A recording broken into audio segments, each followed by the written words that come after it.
Broadcasting live on the Fanatic app and YouTube channel. Here are your hosts, John Kincade and Andrew Salciunas. 97.5 The Fanatic, Philadelphia. Well, it's going to look a little different this morning because Connor Thomas is in for Andrew.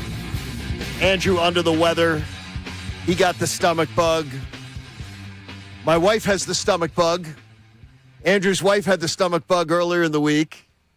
Rodman's in for Connor, so Rodmania is in there. None of us have the stomach bug yet, so we're hoping Andrew gets well and we get right after it. We all feel great. And we feel great. Maybe Eagles fans got some news yesterday that makes them feel even better. Yes, maybe they did. Kevin Patullo is gone from the building. And that's something that we've been wanting. And it's something that yesterday I talked about, Connor, that with Andrew, I said, I think it was important that he be out of the building. Because to me, he is always going to be looked upon as Nick Sirianni's guy. Nick Sirianni put his neck out for one of his best buddies that he brought with him from Indianapolis, that he took with him, that he said, hey, this is my guy. This is the guy I promoted above anybody else. He had the power to do it. He did it. He had the faith in Patullo, and it backfired. It was a bad move. But I think they had to get him out of the building because it would have been like Nick Sirianni's eyes and ears. And I'm not saying that Kevin Patullo's a rat. I'm saying that the illusion of Kevin Patullo being a rat would have been there. Yeah, you ever seen the movie The Breakup with Vince Vaughn and Jennifer Aniston, where it's a long-term relationship ends and they still live together in the same apartment? Yes. I saw that on a plane once, I believe. That's the Kevin Patullo situation if he's still in the organization. Like, do you believe you can make it work? Yeah, maybe if you bury him in a back room somewhere and give him some title that means nothing. But ultimately, that's going to lead for messy moments. And it's not something that any payoff, like he was good as an assistant here, but no payoff that you're going to get from Kevin Patullo that you can't get elsewhere is worth the optics, the feel from the fan base, or I'm sure the feel in the building if he was still here for another year. It had to be awkward for Kevin Patullo. Now, I found out last night that Kevin has actually not been around a lot. I was told last night. So he hasn't really been around a lot anyway, and a lot of people have been in and out of the building anyway. Makes sense. But he hasn't been around a lot, so this was always going to happen. It was always going to move. He was always going to go. It just took time for him to find the landing spot. That landing spot is Miami. He's going to be there, and he's going to be work with Bobby Slowick, who was one of the two guys that I wanted to be the Eagles offensive coordinator, because I'll raise my hand. Connor Thomas, I had to Google Sean Mannion the first time his name came up. I had to Google him. I had no idea who he was. The only reason I knew is because he played quarterback a little bit for the Vikings, and my family are Minnesota fans, so I had heard the name before. Oh, no. But I didn't know him as a coach. Yeah, I knew the name from his college football career. I had no idea he was coaching. Like, I remember him quarterbacking in the Pac-10, Pac-12, I guess they were at that time. I had no idea Sean Mannion was a coach. So the guy the Eagles went with is a guy that I had no idea was coaching. Yeah, so passing game coordinator in Green Bay. I'm not acting like I know who Sean Mannion was. But Bobby Slowick was one of the guys that I wanted. He goes to Miami. And by the way, he was a passing game expert that got kicked out of Houston because of fighting with their quarterback, who ends up now he can't throw the ball after he leaves. So things worked out there. So this tells us a couple things. One, Sean Mannion is going to have his staff. And yesterday, we heard it from Adam Schefter that it appears he is going to have the ultimate freedom to do his thing. So, to me, it brings two questions right off the bat. One, does this give you the faith, just you as a fan hearing this, does this give you the faith that Sean Mannion has truly, from on top, and I mean from above Nick Sirianni, been tossed the keys and told, you're going to do your thing without interference? I believe he's been told that.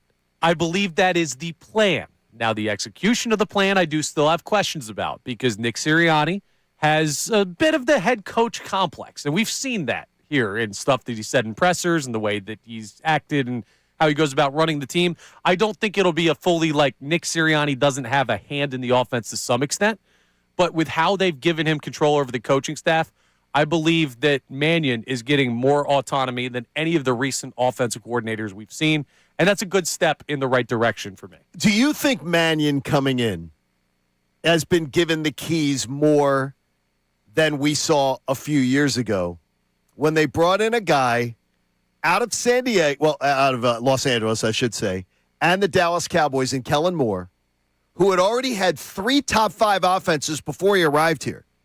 Is Sean Mannion is he being given more lanes, more freedom, more berth than Kellen Moore was given? Because if that's happening, I'm just telling you, that gives me reason for concern because Kellen Moore came here with a resume of top 5 success 3 different times. I'm wondering, I want Sean Mannion to be able to do his thing. But, man, that's far different than what we saw Kellen Moore be able to have. Yeah, I don't think that comes from upstairs. I think that's by default because the Jeff Stoutland departure was not something that the Eagles planned for. It's not like they headed into this offseason saying, yeah, we got to move on from Stout. That was Stoutland's decision. Now, they might have seen it coming. Right. But that opened up the opportunity for you to bring in a new tight ends coach and run game coordinator, a new offensive line coach who we're going to talk about today, and Chris Cooper. I think that stuff leads to the full autonomy feeling, and I don't think that was an Eagles decision. I think that just happened. Like Kellen Moore had a chance to look around the coaching staff a little bit with assistants under him, but I think the Stoutland departure led to Mannion being forced to hire in more of his own guys, and I'm with you. It makes me a little bit nervous. Okay, and the thing is here's where I'm going to say it right off the bat.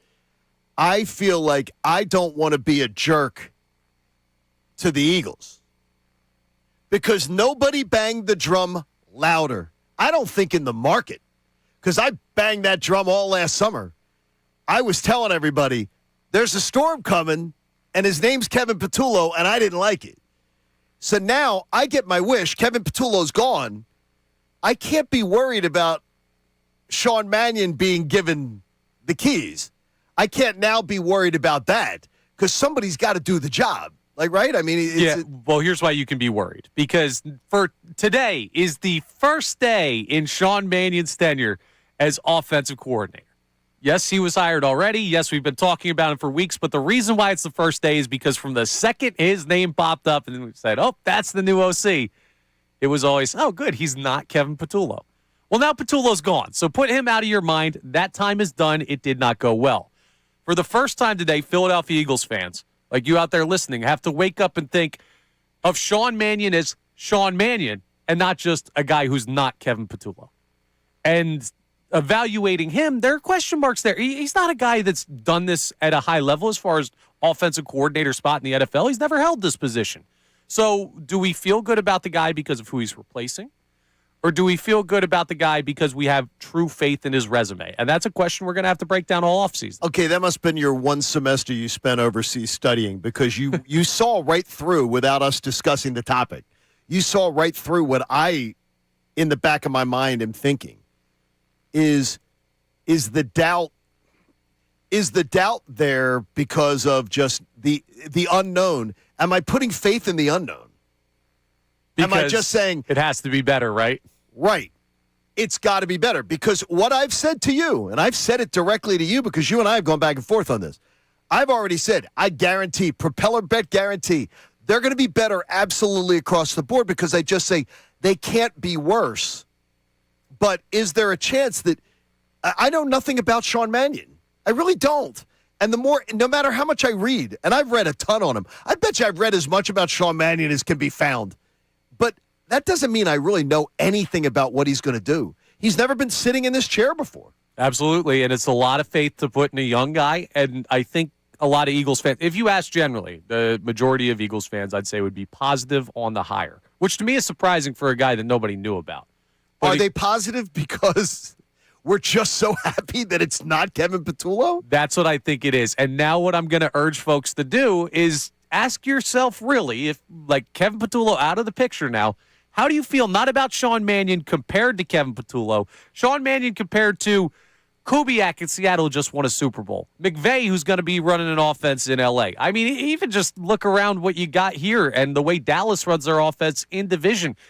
There are a lot of really good offensive coaches in the NFL, and Sean Mannion's not going to be compared to the bar of Kevin Patullo. He asked the question, that you can answer. And you can answer it on the text line at 610-632-0975. If you wanted to give us a call, you could too. We can maybe slip in an early phone call too at 610-632-0975. Are you happy now that we see Kevin Patullo out of the building? Are you just happy with the change?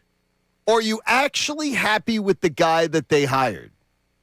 Because the more that the realization sits into me, I say, I'm speaking in such absolutes about Kevin. Oh, man, Sean Mannion, he'll be better across the board, everywhere. And I'm saying I'm basing that on what I read about him. What I know. There's no resume coming in. I have no idea what to think. And I want to know what the people think. I want to know. I mean, we want to hear from you. If you're like, why? If you're confident, are you confident just because it's got to be better? Because is that really an answer? I don't think on the term paper. That's not an answer. It's not, but it could be right. I may have tried it back in the day. I may have tried that. I might have too. But it could. I think it's going to be right. My gut feeling is it's going to be right. But that's a gut feeling. You know how I think about feelings. Exactly. I don't trust your feelings. I'm firmly on the side that I think we like Sean Mannion because he's not Kevin Patullo, and I don't think that there's much to point to that should give you concrete confidence. You can have optimism, but concrete confidence in what this guy's offense is going to look like. And I love optimism. And Connor being in Andrew's chair today is sort of ironic because you are sort of the poster boy for optimism. That's right. You tend to be extremely optimistic. But with this topic today, it forces you to be introspective on your own optimism as to why you have it. And it actually caused me, who has been challenging you, I've been saying how much more optimistic I am, to say, John, you're Mr. Facts. You're Mr. Data. You're Mr. Robotic. Why are you optimistic? And last night I started to say to myself, I'm optimistic, and the bottom line I got to was because it's change, because it's different, and because I believe the Eagles' offense is going to start to look more like the rest of the NFL's. Now, here's what should That's what I like. Here's what should make you feel good, because change is not always better, but in this instance, I think it will be. And part of the reason why I feel that is because it's not a complicated change. Now, running an NFL offense is complicated, but not doing what Kevin Patullo did last year seems to be simple enough that the majority of the fan base, a lot of people in the media, national or local, and us on this show got it, a month into the season for us late arrivers, for you before the season started? It's not a And even I didn't know how it was going to look. Right, but as soon as you see it, you're like, oh, yeah. There's Instagram memes of Saquon up the middle, A.J. Brown deep ball. It's all they did. So how hard can it be to be better? I think that should be another point of positivity with this. So if you are one of those positive people about the change, can you give a better answer than I've given? Because I'm throwing rocks at myself today, saying the answer can't just be because he's not Kevin Patullo. Or the answer can't just be because I've read a lot of stuff about him. And the answer can't just be because I really want the Eagles offense to look more like other teams in the NFL. I'm tired of the Eagles offense looking like something out of NFL films from the 80s. I want it to look more like the sleek shark offenses of 2025, 26. So we'll get to that. And your answers to get in on that, 610-632-0975. Now, the Sixers got smoked last night. Yeah. That was bad. That was really, really bad, and it was at home, and you heard a little bit of it, but you didn't hear this call. We heard it on ESPN overnight. Sorry about that, Sean. I led you wrong there. The Sixers were getting smoked by the Knicks. They lost by 49, and at the end of the game, listen to this from Knicks broadcasters. Kolick on the right side for Diawara. The crowd wants Alvarado to shoot. Kolick obliges. Alvarado, left corner, three-pointer, knocks it down, and the crowd here rises to its feet as they love the native New York son, Jose Alvarado, here in Philadelphia. That just pisses me off. It should. Because it's exactly what we do to other teams, what we do to other stadiums, what we do, but it usually doesn't happen here. But let's be honest. The Knicks, I think the Knicks play the Sixers 5 times a year. Yeah. The Knicks play the Sixers 5 home games. They get to have 5 home games. Yeah. The Knicks have now beaten the Sixers 6 straight games at the Exmo.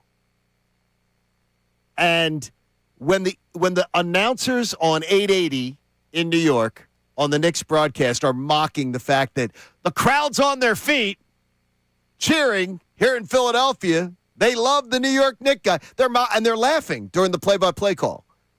They take over our stadium.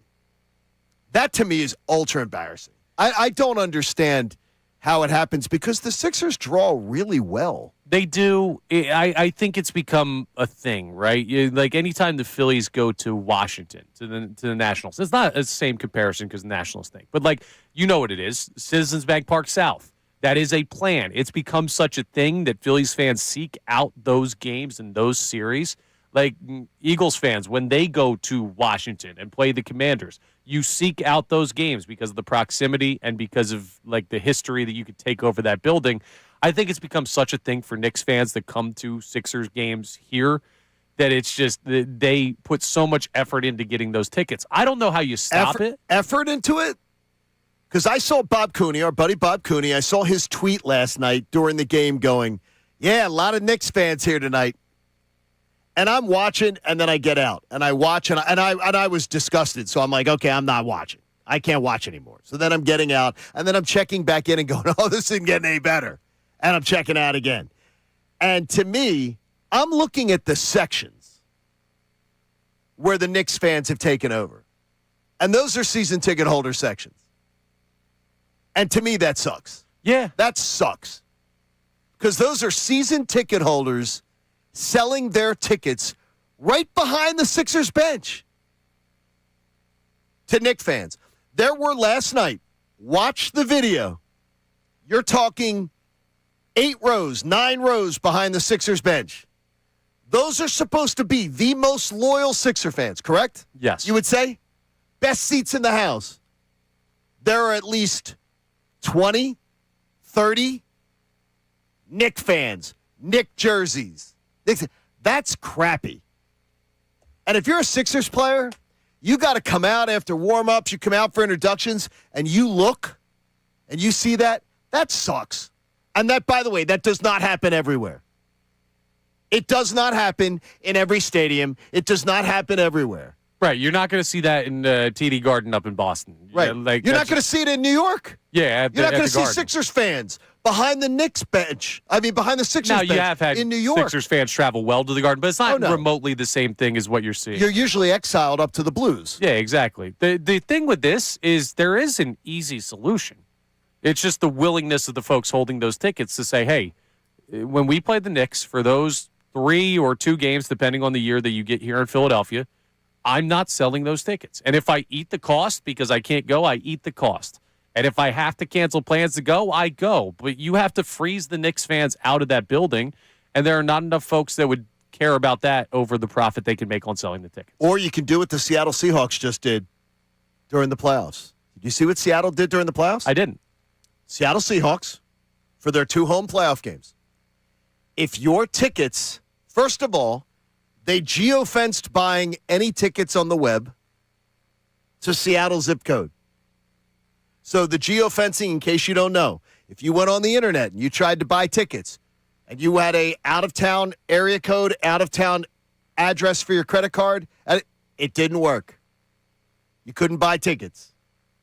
So if you tried to get in and say, we're from L.A., we want the tickets, you couldn't buy them. When the tickets went for sale, you could get on the web. You couldn't buy the tickets. They geofenced them and said, nope, you got to be in the right area. Your home address, everything is not in the right area code.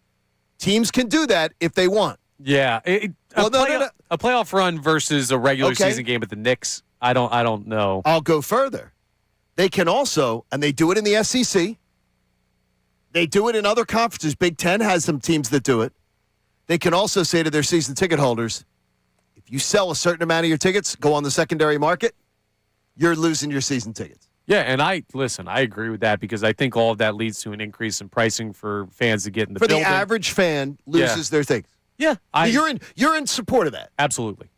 I believe there should be a fair number on how many times your regular season tickets can go on the secondary market.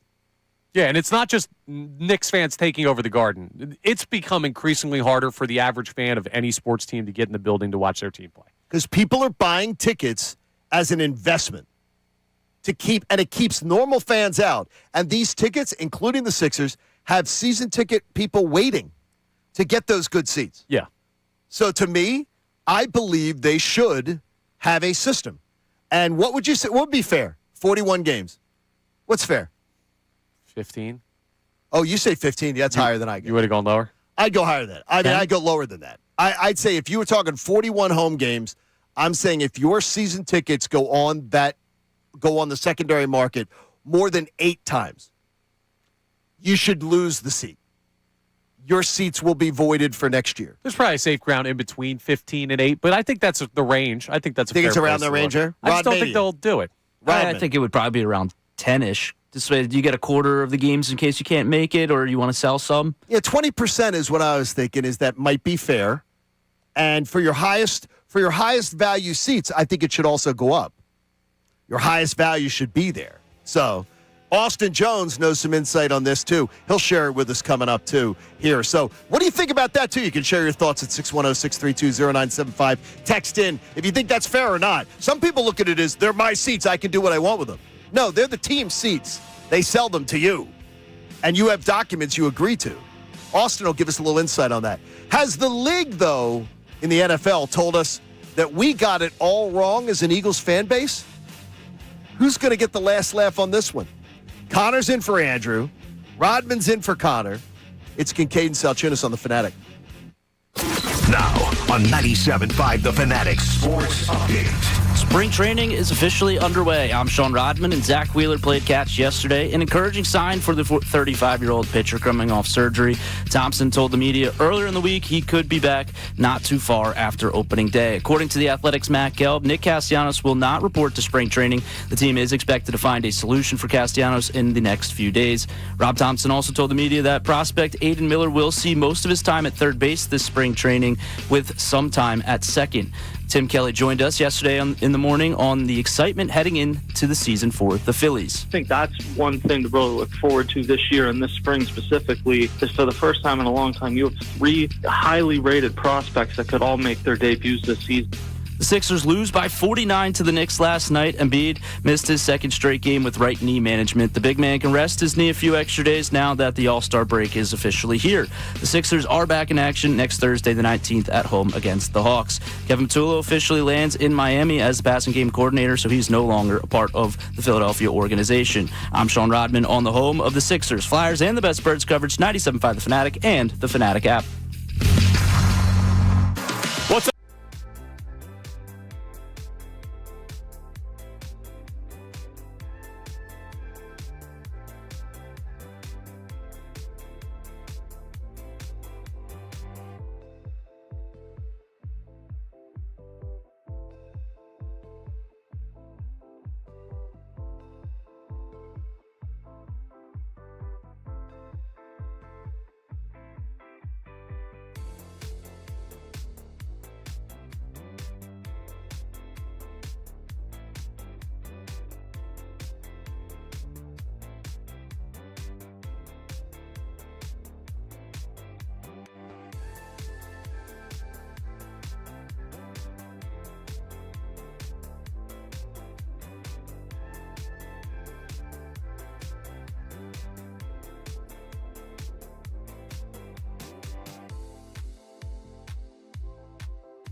This hour of Kincade Salciunas is presented by Bradford White Water Heaters. Bradford White, they're here for the pro.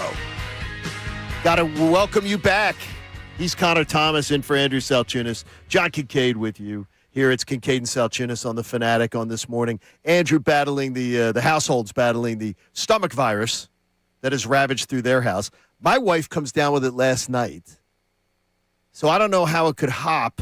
I think she got it somewhere else, but if you had it, be careful and just wash your hands and everything like that. I got mine out of the way like a week ago. So we actually staggered this nicely. And I begged Andrew. I said, and Connor will I begged him, could you please stay away? Could you please stay away from close quarters with me today? Please take a day. When you were vomiting as of like 8 o'clock last night, please don't, because I do not want to be sick, and my immune system's compromised, so it's tough. That is, a real fun thing is to have Austin Jones jump into Rodman's spot for a minute. Austin, you worked in ticket sales in the National Hockey League. Good morning. Yeah, so I worked for the New Jersey Devils 3 years in the ticket service business, if you will. Now, the team monitored the secondary market for season tickets, right? Oh, of course. Okay, so what was the rule with was it particular to the Devils or was it particular to the National Hockey League? So in this particular case, it was particular to the New Jersey Devils. So when you purchase your tickets, whether it's, a group ticket or season tickets or partial plan tickets, there's, different, areas of ticketing. You have it in your DocuSign, the quote limit that you can sell up to. So in the DocuSign, it says you can sell up to 10 games, or it will say up to 12 games. And once you hit that mark, that's when we start really looking to your account to see, all right, is this individual coming to the games, number one? Because if you have a low attendance rate and you're just off in tickets left and right, we're going to end up looking at your account to see if you're truly wanting to be here. Because at the end of the day, all teams want real fans in the building. We understand those are going to be, certain individuals that are looking to make a couple dollars, and you're not going to be able to freeze everybody out. But yeah, typically in your DocuSign, it says up to words. For the Devils, it was up to 10 games. And we would trust that clause when we would meet with the season ticket members when we would have those intro calls as reps. Now, do you believe tickets, when you hear fans, and I'm sure you've heard it in your job, well, those are my tickets. Oh, yeah, I love that. You're giving me PTSD. Right now, the Devils are going through, season ticket renewals. So these are the tough conversations, the reps are having at this point in time, and probably the Sixers as well, because obviously they're sister teams in regards to HBSC ownership, but obviously the seasons co-align. So typically their season ticket renewals typically happen within the same span. And yeah, that happens all the time. Austin, I've been a season ticket member for 35 years. You're telling me I can't sell 15 games worth of tickets? And it's like, look, I understand you're frustrated, but at the end of the day, we have to make sure that you're in this for the correct reason. Love it. Yeah, now I'm a fan over ownership guy, and I know when we talked about the trade deadline, we were talking about the luxury tax, and Andrew and you pointed me out to be Connie billionaire. But I will always promote the fans' rights over how the owner wants to restrict how you enjoy your sports. But this is one of those where it's just how much do we call you a fan versus someone who's taking advantage of a business opportunity? You're a ticket broker. Exactly. You're becoming an independent ticket broker when you start doing that. Yeah, exactly. And those are the type of individuals and companies that you want to phase out within the ticketing business. Because look, we all see the surges when there's a hot ticket in town. You look 2-3 months prior and you're like, I might try to stretch that game. And then once the game comes around, you're like, no, I really want to go. Next thing you know, you can't afford it because the tickets are just, being resold left and right. And you can tell when you're going to go tickets if it's a resale value. And I'll leave you with this it's just overall, you have to remember, it depends on the game that's taking place. Like the Seahawks is doing that in regards to their playoff run. That makes sense because everybody knows that football is a hot ticket and people are willing to spend, cuckoo dollars for, right, an NFC championship playoff game ticket. And then with the Sixers, the issue they have is, when you look at those tickets, and you see Knicks fans, the issue is we don't know when those tickets were sold. You know what I mean? Next thing you know, you also, as Sixers fans, you probably had the inkling Joel's probably not going to play tonight, right? Last game before the All-Star break. New York Knicks are coming into town. Who can I probably sell this tickets to? Any of the Villanova fans? I like the Villanova Knicks. Yeah. You know what I mean? If this was the opposite end, if this was like Washington, D.C. and the Wizards were hot, it would probably be the same case because we're in a close area and those fans are going to travel. Whereas, once playoff time comes and the Knicks are coming, I would think the Sixers are going to start locking the geographics down. They didn't do anything. They didn't do anything last time they played the Knicks. No, this is true. And it was a joke. This is true. It was a joke. I'm being sensitive to that. You, Austin. It's a great Austin, point by you, Austin. I like him bringing it up because when you have a game that's announced a week before where it's like, oh, okay, we know this game is happening, so now we can immediately geofence all of these tickets in like a week-long period. It's a lot easier than keeping people from selling on the secondary market for months. Like if they play the Knicks in the playoffs, I don't want to see it be the clown show it was last time. Because last time it was at least the lower bowl was at least 33%, 40% Knicks. Yeah. So and it was embarrassing. Hey, protect your building out there, Sixers fans. And if you're just selling just to sell, hey, I think you're hurting the average Sixers fan. Real quick on the game too, because we didn't really talk too much about the Sixers' 49-point loss. Yeah, let's break that one down. This was just a perfect storm. There's no excuse. You can't get beat like that. But this was, you probably should have seen something like that coming. Maybe not to that extent. The lack of effort, I hate. First game back from a road trip, you hear it everywhere. Like along West Coast coming back east is always an issue. Bob Cooney always preached it, and I always hated when he preached it. Yeah. But he's right. And then on top of that, we've also heard, hey, these guys want to get to the All-Star break. Draymond Green told a story on a podcast recently about a game before the All-Star break. He's like, yeah, I just want to get to the break. He got teed up and thrown out on purpose. So you had the perfect storm of coming back from the West Coast swing, also the All-Star break a game away, and I think it was one of those, let's just get out of here games, which... It certainly happened. Yeah. They got out of there all right. Unfortunately, the broadcasters couldn't get out of there. They had to broadcast it. Sean Rodman, did anybody want to check in early on and give us any thoughts on the conversations we were having earlier with Kevin Patullo going to Miami, or the idea of I think those fans, honestly, I think it sucks that the best seats in the house are being honestly sold to Knicks fans over and over again. We'll start with Kevin Patullo heading to Miami, and this first texter saying the reason for optimism is Jeffrey and Howie were hands-on with the hire and not letting Nick do what he wanted. Jeffrey and Howie have a track record for finding good coaches. That's totally fair. That's a great answer. Let me ask you something. This is a deeper topic for another day. When was the last time the Eagles made the same mistake 2 times in a row? Not just coach hiring, even players. When was the last time you had a bad player at a position one year and they didn't invest in a good player or draft a good player the next year? Bad coach at one position, didn't bring in somebody to rectify that the next year. They don't make the same mistake twice. That's interesting because, they've done the same mistake at offensive coordinator twice. But not consecutively. But not consecutively. Right. So sometimes they don't learn their lesson. They backslide. But they don't do it 2 times in a row. But they don't do it 2 times in a row. Even players, look at how the roster is shaped. And I implore you to go back and look at, years where you had a guy or a position group where it stunk. How he fixed it the next year. They fix it. Okay, well, what does the Kevin Patullo hiring, though, say about us? And it say about the Eagles. Does the league feel like he got a raw deal here?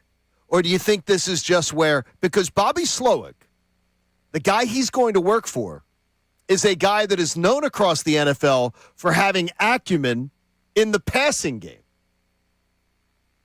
And we looked at the passing tree of Kevin Patullo and thought it looked like the burning bush from Moses. I mean, it's terrible. It was awful. But Bobby Slowick had to see something that he was like, yeah, I like that. I'll work with him. So did Bobby Slowick see something that we don't? Or does he know something that we don't? Absolutely not. Now he sees. What do you think? This is a buddy hire? This guy's had experience. He's been a good soldier on other staffs. No, Kevin Patullo's been good in a very minimal role. He has a long NFL career for a reason, and he's not an OC. I don't think he ever will be an offensive coordinator again, but he's been really good in assistant roles, including with the Eagles. If he had come back as passing game coordinator and gone through witness protection, and it was no longer Kevin Patullo, but he had the same brain and same resume, I think he could have been fine as a passing game coordinator for the Eagles because we've seen them win with him in that role, and we've seen other teams win with him as part of their staffs. Maybe not Super Bowls, but be competitive teams. So I don't think this says anything about Kevin Patullo we didn't already know. Good as an assistant, nowhere near ready to be an offensive coordinator and may never be again. But I don't look at this as an indictment on the Eagles. I looked at it as a little bit of an indictment just because of the fact that Bobby Slowick hired him. A guy who is known, the one thing he supposedly knows well is how to design a passing game. Well, and he hired a guy to work under him as a passing game coordinator to work under him that we think doesn't know anything about a passing game. or is that less of an indictment? Because if you have a coach that knows how to do something, the assistant coaches that overlap with that skill set are less important. Okay. If Bobby Slowick's going to do Kevin Patullo's job for him down in Miami and cover that stuff himself, then I'd hire some 27-year-old. yeah, well, I'd hire some 27-year-old, 28-year-old that's up and coming. Then I would hire some 38-year-old, 39-year-old who's been around. you could do that, or you could also say, hey, I just want a guy who doesn't have his head up his rear, that I know that the floor is there. He knows how to operate in an organization. I know the base level of competency of what I'm getting. It's not going to go great, but it's not going to go terribly, and I'll handle all the stuff that he misses. That's what Scott wanted when he hired you. Absolutely. How'd that work out? I'm trying. Hey, goodbye, Nick Castellanos. There is a truth, though, that Phillies and his detractors might not want you to hear. We'll get to it next. Connor's in for Andrew. It's Kincade Salciunas on the Fanatic. Hey, look, it's all about live betting on the BetPark Sportsbook app. And just because football's over, it doesn't mean that the fun is over. There's so many different ways to bet, including the Olympic Games. You can bet on the BetParks online casino and sportsbook app. It's the only app I ever recommend to you. But it's also got your favorite classic casino games, too, that you can play right there on your phone. You want to play some blackjack, some craps, roulette, or hundreds of online slot games? They're all there for you, including Triple Cash Eruption, Cleopatra, Tiger Jones, and more. Plus, bet all your favorite sports. So now you got some all-star games coming up. It's a little bit of a lull right now, but you get in before the March tournament begins and more. New users, you're going to get up to $1,000 in casino bonus back if you're down in your first 24 hours. You can check out betparks.com and get all the details for it, too. So whether your team scores or not, there's always interesting ways to bet on the BetParks online casino and sportsbook app. Look, you got to be 21, and you must be in Pennsylvania, Jersey, or Michigan. It's a great way to bet, and it's a great way to have some fun and play some casino games. Should you have a gambling problem, please call 1-800-GAMBLER.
It's a good Thursday morning to you, and it was another morning above freezing coming in. So the thaw is happening, which is great. And, we saw pictures of Clearwater, Florida yesterday, see all that sun? How good did that look? I know. I can see every time that whenever any picture pops up of Clearwater, Florida, and the Phillies checking in and everything, Andrew lights up like a little boy. You smile ear to ear. I'm more looking at the sun and just saying, oh, thank God. It's a I'm good looking feeling. at it just going, blue skies and sunshine. Even with the angst, I don't think there's somebody who could look at those videos. Maybe not the players, but Right. just like because you see JT Remuto walking around and you're like, damn, they gave him that contract. But just like seeing the scenery down there, the palm trees. I got to stop makes you- texting makes John you happy. Clark and saying screw yourself as he sends these beautiful videos because as he enjoys himself down there. We talked about a lot of different stories today already with the Sixers stadium again getting taken over last night in their 49-point loss to the Knicks in the Knicks home game, their sixth consecutive win in Philadelphia. And if you don't think that home fans traveling to opposing stadiums helps, then you're not a Philly fan because we believe it helps the Eagles. Absolutely. And it certainly is helping the Knicks out a lot. Plus, we talked a lot about Kevin Patullo's gone, but he ends up in Miami. And now, what does it mean for Sean Mannion? But look, facts are facts.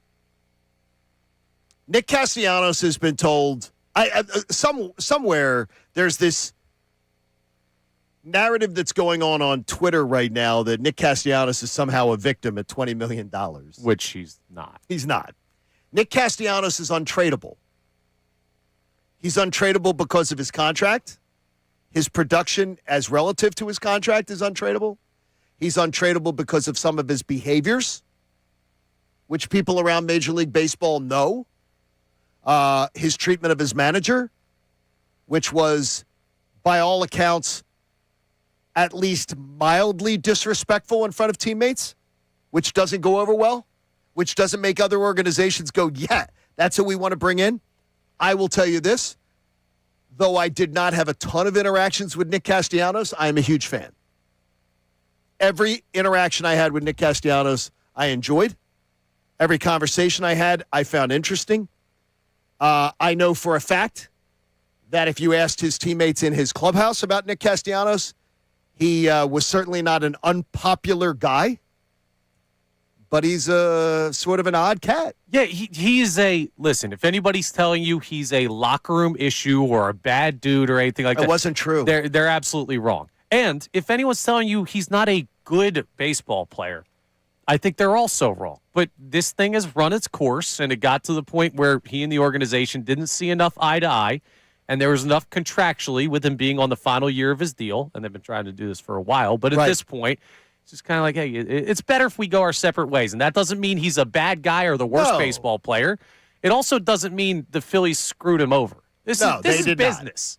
And look, they tried to move him. Now, I also have been very vocal and very critical of Dave Dombrowski and how he handled it because I believe he devalued his own asset. Totally fair.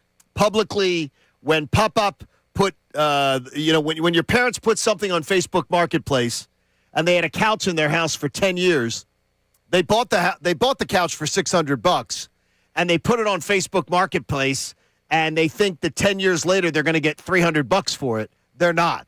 They don't realize at Facebook Marketplace, when you start telling people, we're getting rid of this couch, here's a picture, you're selling it like that, you got to put it out there for $50 and hope to get $50. My only contention on that, because you're not wrong, right? But the other factor is I don't know how you could have sold Nick Castellanos at the dollar amount they're paying him. Right. The $20 million number, no one was taking that. But you could have found somebody who could take maybe $5 million of it. You could have potentially, if maybe you didn't badmouth him at every postseason press conference, 23, 24, and 25. It wouldn't have changed much, but it would be more positive, and that's the Phillies have themselves to blame for that. But here's a number that the Phillies probably don't want you to hear. And I would just like you to hear it. Nick Castellanos as a Philly is over. Nick Castellanos hit 260 as a Philly. That's good. Yes, it is. That's good. He had a good career as a hitter as a Philly. 260 is a good hitter. It's not a great hitter. It's not a $20 million a year hitter. Yeah, unless he's got pop, which he did not show enough. But he did average out. He had 82 home runs in 4 seasons in part-time play. I believe it would have translated out if he had not had his playing time taken away at the end. He would have translated out to around 22 home runs a year in his career. Right, which is not, listen. Which isn't what $20 million they wanted. Yes. I'd say they wanted 27, 28. But if they were to go back and do that deal again, looking at everything, I think that you get much worse investment from some players than you got from Nick Castellanos on that deal. Right. It was an average move that was a fit for this team for a long time. Now it's over. Nick Castellanos, 82 RBIs a year. Not bad. No. Not bad at all. There's a reason he played so many games in a row. But here's one for you that they don't want you to hear. This is what the Phillies don't want you to hear. Nick Castellanos in the last 4 postseasons, when we've been celebrating the Phillies being in postseason runs, 6 home runs. With Harper, with Schwarber right there. 20 RBIs. Harper has 24. Real Muto has 22 over those 4 years. Schwarber and Castellanos each have 20. The Phillies don't want to publicize that. Yeah. That when the lights were brightest, Nick Castellanos came through just as much as their other big-name players did. And to me, I just think that has to be said about Nick Castellanos on his way out the door. That when the pressure was on, the guy that everybody wants to crap on, a lot of people in this fan base want to crap on Nick Castellanos and say how he let them down, he wasn't worth it, he's bad, get him out of here and everything. Nick Castellanos in the 4 postseasons, 20 runs batted in. Kyle Schwarber in the same 4 postseasons, 20 runs batted in. Kyle Schwarber, let's back up the Brinks truck for him. Under pressure, Kyle Schwarber, the exact same run production. Now, a couple of those postseasons did have the Schwarber leadoff lineups, which hurts his chances to have those RBIs, especially because you had guys like Johan Rojas batting 9th that were the lead into Schwarber. Good point. But even the fact that Nick Castellanos is in those conversations with these guys that we love in this city, and a large portion of the fan base will defend tooth and nail, myself included, Nick Castellanos is in that conversation in the biggest moments in recent Phillies history. He deserves, and maybe as we get further away from his time, we'll look back at it differently. But he's gotten a bit of a raw deal for how clutch he's been. Remember the 5 home runs in 3 games? Oh, dude. Reggie Jackson level stuff. It was the 2023 Braves series, right? It was the 2 home games, the last 2 home games against the Braves in 23, and then the first game of the Arizona series. Yeah, he was a tank. And then he hit, it was like 0 for 22? Well, that series from that point on? That's a Nick Castellanos experience, and also the Phillies experience. No, but I mean, I still feel like you got to bring that up too, because I'm trying to be fair. Got to bring that up too, because then he went 0 for 22 or whatever. But it's just a lot. Nick Castellanos on his way out the door, just as productive in those run-productive situations. So. Hey, the Eagles are going to certainly miss Jeff Stoutland, but Chris Cooper has a resume that is full of troubling statistical skeletons. We're going to evaluate that next. It may get spooky. Connor's in for Andrew. It's Kincade Salciunas on The Fanatic. Now on 97.5 The Fanatic Sports Update. Pitchers and catchers are officially underway. I'm Sean Rodman, and Zach Wheeler played catch yesterday in an encouraging sign for the 35-year-old pitcher. Thompson told the media earlier in the week that he could be back not too far after opening day. Tim Kelly spoke with us yesterday morning on what the Phillies could do in the meantime. If he's not ready for opening day and then Painter doesn't go well or there's another injury, you're pretty thin. Now, there's some non-roster guys here, but I don't think adding another pitcher would be a bad idea. According to the Athletic's Matt Gelb, Nick Castellanos will not report to training camp, or spring training, I should say. The team is expected to find a solution for Castellanos in the next few days. Rob Thompson told the media yesterday that prospect Aiden Miller will see most of his time at third base this spring training with some time at second base. The Sixers lose by 49 to the Knicks last night. Embiid had missed his second straight game with a right knee management. The big man can rest his knee a few extra days now that the All-Star break is officially here. Sixers are back in action next Thursday, the 19th, at home against against the Hawks. And Kevin Patullo lands on his feet in Miami as their passing game coordinator. This update is brought to you by Tire Rack. Rain or shine, drive the confidence on Vredestein tires from Tire Rack. Vredestein tires deliver precision, handling, dependable traction, and quiet comfort. Shipped fast and free with 2 years of free road hazard protection. TireRack.com. I'm Sean Rodman on the home of the Sixers, Flyers, and the Best Birds coverage. 97.5 The Fanatic.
Appreciate you making the Kincade Salciunas show part of your routine.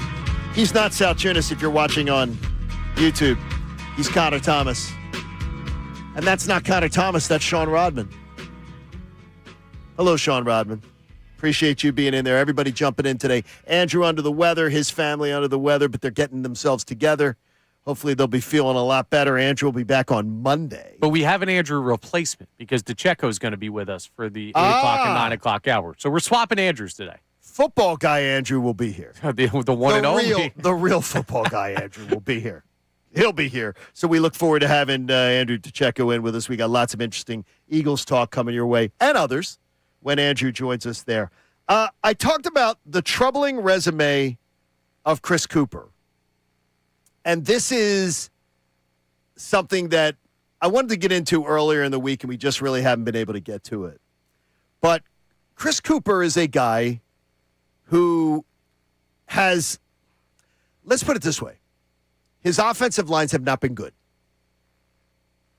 But there could be extenuating circumstances. So I have to be able to say, let's look at it objectively. He was an offensive line coach in Minnesota for 4 seasons. He had to start, in that 4 seasons, they had to start 6 different quarterbacks. Yeah, that's rough. So there's something about that. So you go Kirk Cousins to Sam Darnold for the 1 year to J.J. McCarthy. And when you throw a rookie quarterback in there, especially one who wants to exit the pocket under panic. Yeah. You can run into sacks. But also, and you say exit the pocket, I think about it the opposite way too. None of those guys particularly mobile. Like, none of those guys are bailing out an offensive line coach the way that Jalen Hurts can with his ability to extend plays.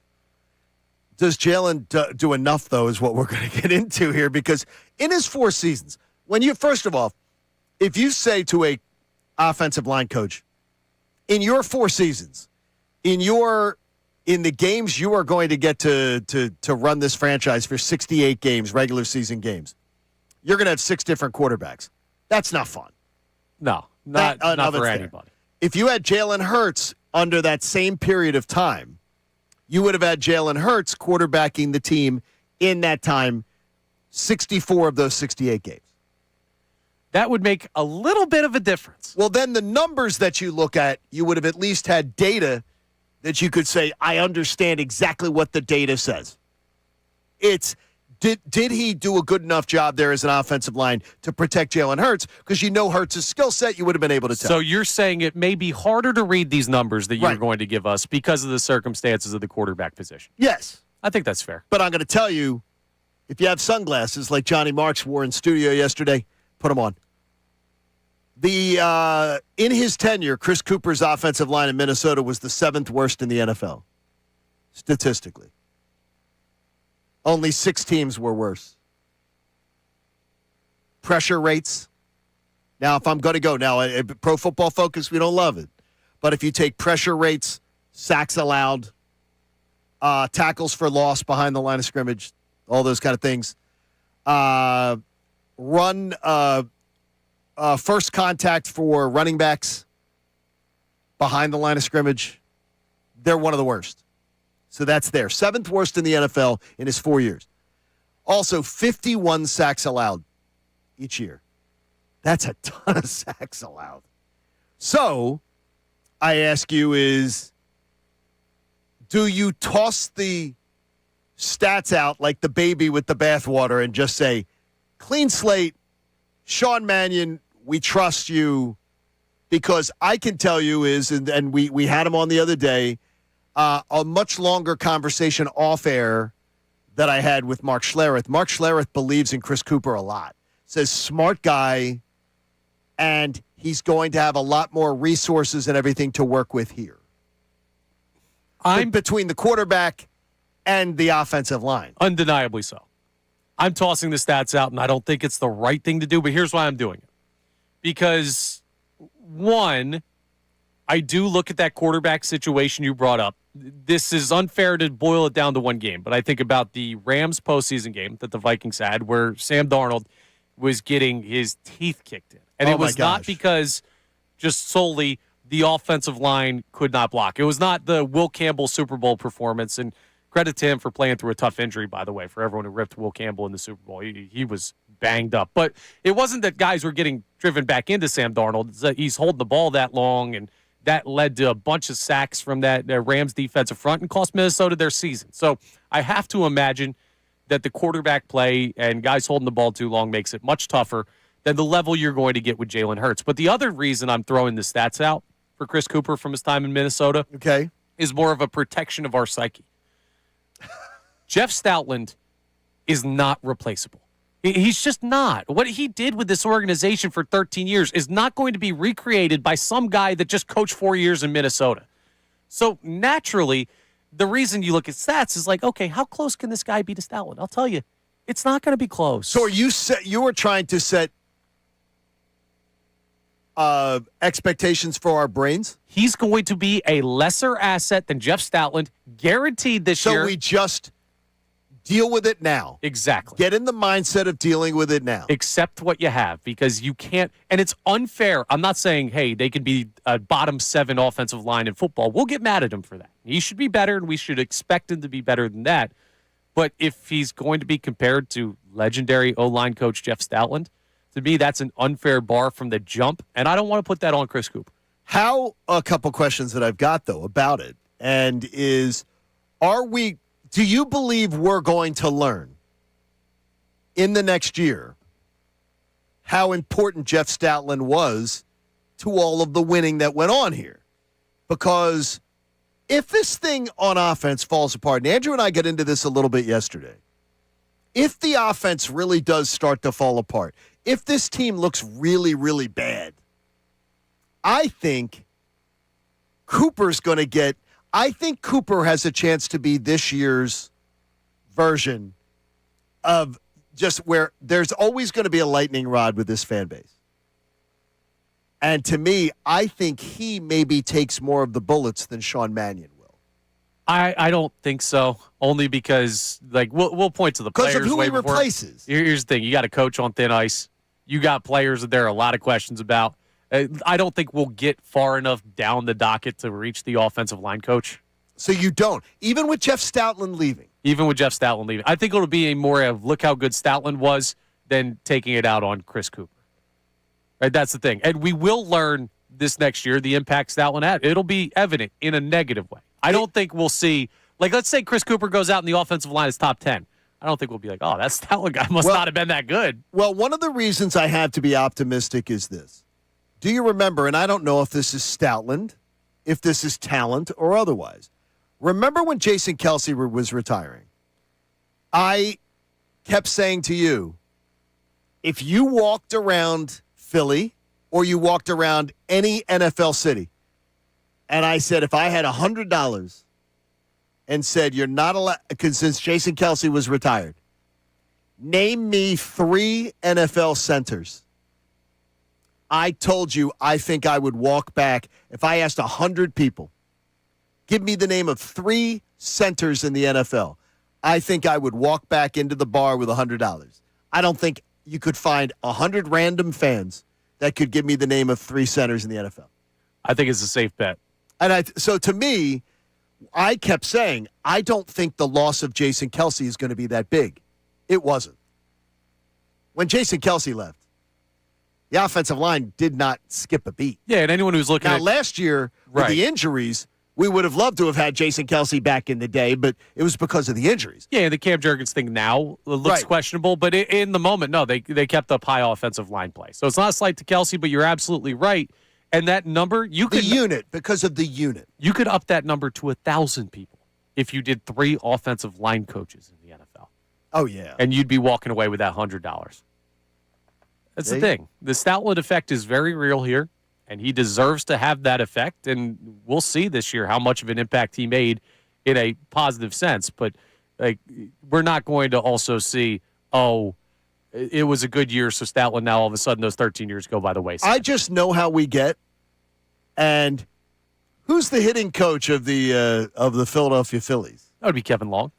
Kevin Long gets talked about more in this town, I can tell you.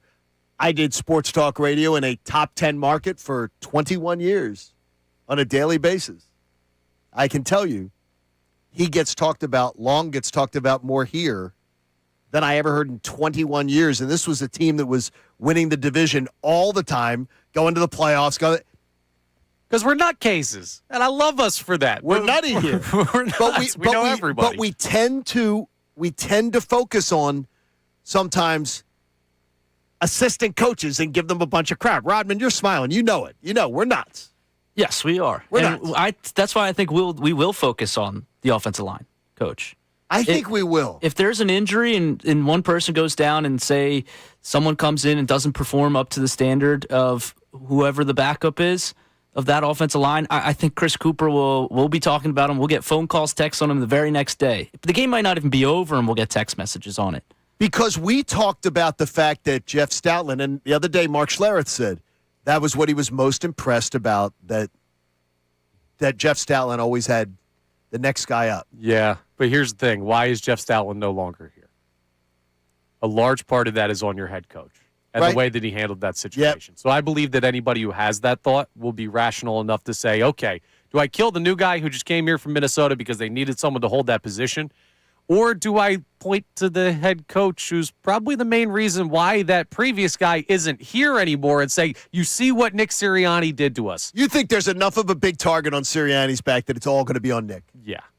Okay, if you want to share a thought on that, you can at 610-632-0975. Text us. We'll get your commentary in. We'll clear some time to be able to get your thoughts in on that. But Connor wanted to get introspective. And I always like this when Connor looks into his psyche. Because honestly, Andrew and I look into his psyche every day, and we're baffled by it most times. But you wanted to get a little introspective about your positivity. I love to think about how I think. It's one of my favorite things to do. We think about how you think constantly. Sometimes it's a mystery. It's a great mystery. But I did Phillies. If Robert Stack was alive, he'd be doing a show about it. I did Phillies positivity trivia earlier this week. You know where I stand on that. If you listen to this show, you know I'm a positive person on the Phillies. And I've been fighting the fight to tell you why I still think they're a really good baseball team and all of this stuff. And I know you guys understand that too, but we've had our backs and forth. But we've had back and forth. So what I want to do is I want to take the time to tell folks out there, like even me, one of the most positive people in the market on the Philadelphia Phillies, what my concerns are, because there are concerns. And number one is where you are, where John Marks is, where a lot of people have expressed concern. The starting rotation has question marks. They have big-time question marks for this team. I think they should dress like the Riddler. I mean, honestly, with the giant question marks on the front of the jerseys. Yeah. I think it's scary. And we've seen a top 5, top 7 rotation in baseball consistently over the past 3 or 4 years, where that has been a calling card of this team. And I don't think they'll be bottom half of the league. Like, I don't think there's any way with a Cy Young runner-up and Wheeler's going to throw and Luzardo's really good, and we'll see how he follows up his first year. But if they drop to somewhere in the 12 to 14 range, is this team sustainable? Like, is the offense going to be able to do enough in the regular season? That's definitely a concern because pitching in the starting rotation has been what's kept this team afloat over 162. It's more sort so of been than their signature. The other thing is the age. Don't think I don't see it. When I'm positive on the Phillies. What are you looking at me for? Yeah. Well, you bring up age all the time. Not in that way with you specifically. I do, though. Because I think it's an issue. It absolutely is. To look at. And it's not just performance. People are going to get hurt this year, man. And, you got to expect that. With an aging roster, it's not just a decrease in performance, it's a decrease in playing time. When you have an aging roster, and the Phillies, knock on wood, because I hope I'm wrong, they've been really good at avoiding major injuries. They have been. Except for Harper. Even him. Harper's had a lot. He's missed a lot of time. He's missed a lot of time for what we want to get out of him. But look at some of the other stars around baseball that have had months and months of seasons taken away. Even when he goes and has Tommy John, he plays through it to where he DHs, and then he comes back faster than any guy ever. Our injury luck here with the Phillies has been incredible, and I do not see that continuing with the team the age that they're at. Like, the more you age, I think people focus on performance so much, and I wonder if injuries should be even a bigger concern of that. If they get banged up, they could miss the playoffs this year. Where do you think they're most vulnerable from injury? If I said to you what player? I would give you 3. Okay, who'd be number one that you'd say, if this guy went down for a significant period of time, I think they're screwed? JT Realmuto. So you think it's JT? I do. Because God, I was ready to let JT walk, so I can't wait to hear this. I was too, but if you let him walk, what are the Phillies going to do? They're going to find a stopgap. They're going to go sign Victor Caratini, and they're going to have a guy that at least is a major league caliber guy. Okay. I don't think Stubbs or Marchand are major league caliber starting catchers. No, they aren't. And they've pretty much proven that in their chances they've gotten. So if JT goes down and you got to go through 3 months of baseball with a Garrett Stubbs, Rafael Marchand tandem, you're in trouble from a pitching management standpoint, from an offensive standpoint. Even though JT's captain double play, he's been able to produce enough that that's not a black hole position for the Phillies. He gives us usually at least 2 months of looking like he has the fountain of youth too. Yeah, and almost every year. And the 3 guys in total are Harper, Turner, and JT. Harper because we've seen the breakdown. Turner because sneaky, he's had some big soft tissue injuries the past couple of seasons that have taken him out for over a month. And JT just because there's no way the guy can continue to play that position for so many innings and not have something happen. It's just the law of averages.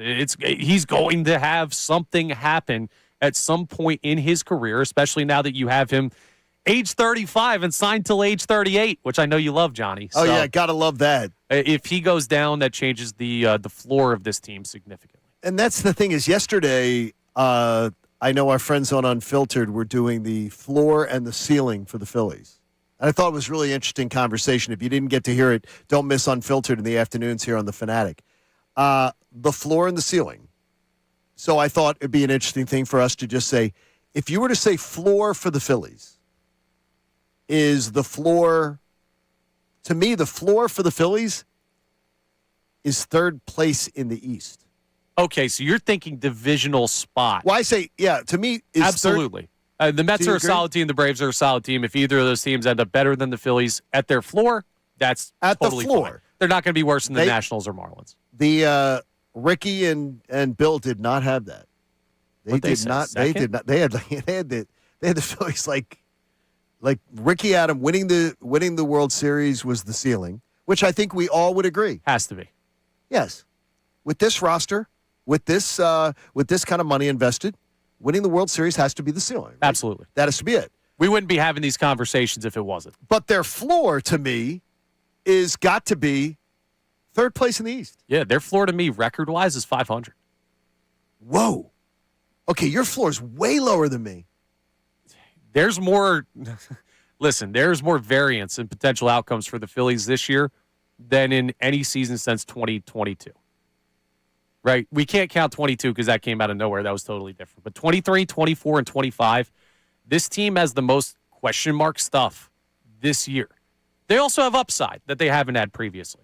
But that Okay. range of outcomes is wider to me this year than any previous year in this tenure. Okay, when you're saying that the range of outcomes is the most dramatic that we've seen, does that mean you should have the least faith that you've had going into any season?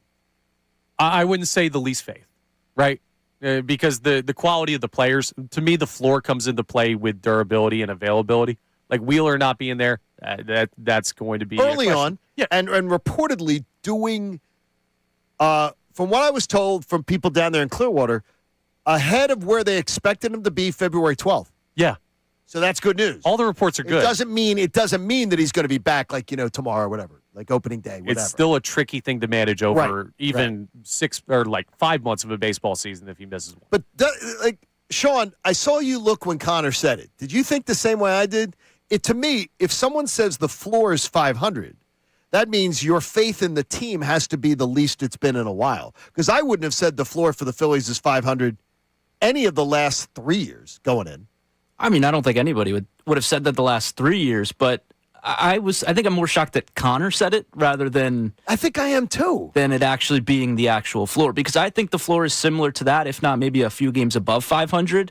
But I feel like I'm more on the optimistic side of Connor, where this is a good baseball team at the same time. It's a good club. It's a good club, and they have guys Connor that hates that. I think we'll have to see what they do with the young players and how they'll perform, and that's where the variance also weighs in of how quick does Andrew Painter come up and make an impact. And I think I'm more confident in him, but how quick is Justin Crawford and what kind of impact does he have? 86 is my floor. Okay. So it's not, and I was listening to Ricky and listening to, and Bill as they were kicking it around. I'm going, and in my head, I'm saying 86 wins is my floor. 86 and 76. Yeah. I That don't would think be that's a my bad spot. floor. So it's only a few wins above 500. Yes. Here's the thing. The Phillies are taking more chances this year. Now, I don't believe that they're not running it back, right? That's the one No, thing they Rob are. Thompson said that I'll completely disagree. They're running it back. Come on, Rob. But Come on, Rob. when I look at Somebody nudged him, though. He's awake. they're taking chances. Rookies starting at multiple positions, one in the rotation, one in center. You're bringing in Adolis Garcia in right field. That's a question mark. You're making more changes than you have in previous off seasons. And I know that if Brandon Marsh plays center field, they're not going to have a great outfield. But I know what they're capable of doing with that. I don't know what the floor is for Justin Crawford or for Andrew Yeah, we don't Painter, know yet. or a non-Ranger rotation, or for Wheeler post-TOS. So that's why, to me, the variability is bigger. I believe in the ceiling and the upside, and I like to view things on that way. But the floor is potentially lower this year for the Phillies than it has been in a while. That was good discussion from our friends at Unfiltered and some good introspection from our man Connor Thomas. So we'll check the text line and get some of your thoughts on our earlier conversation, too, about Chris Cooper and the departure of Jeff Stoutland. But can we enjoy something in sports here just for what it is? An honest 76ers discussion next. It's Kincade and Salciunas with Connor Thomas in for Andrew. Next on The Fanatic. Now on 97.5 The Fanatic Sports Update. Spring training is officially underway. I'm Sean Rodman, and Zach Wheeler played catch yesterday, an encouraging sign for the 35-year-old pitcher coming off surgery. Thompson told the media earlier in the week he could be back not too far after opening day. According to The Athletic's Matt Gelb, though, Nick Castellanos will not report to training camp. The team is expected to find a solution for Castellanos in the next few days. Rom Thompson told the media yesterday that prospect Aiden Miller will see most of his time at third base this spring training, with some time at second base. Tim Kelly joined us yesterday morning on the excitement heading into the season for the Phillies. I think that's one thing to really look forward to this year and this spring specifically, is for the first time in a long time, you have 3 highly rated prospects that could all make their debuts this season.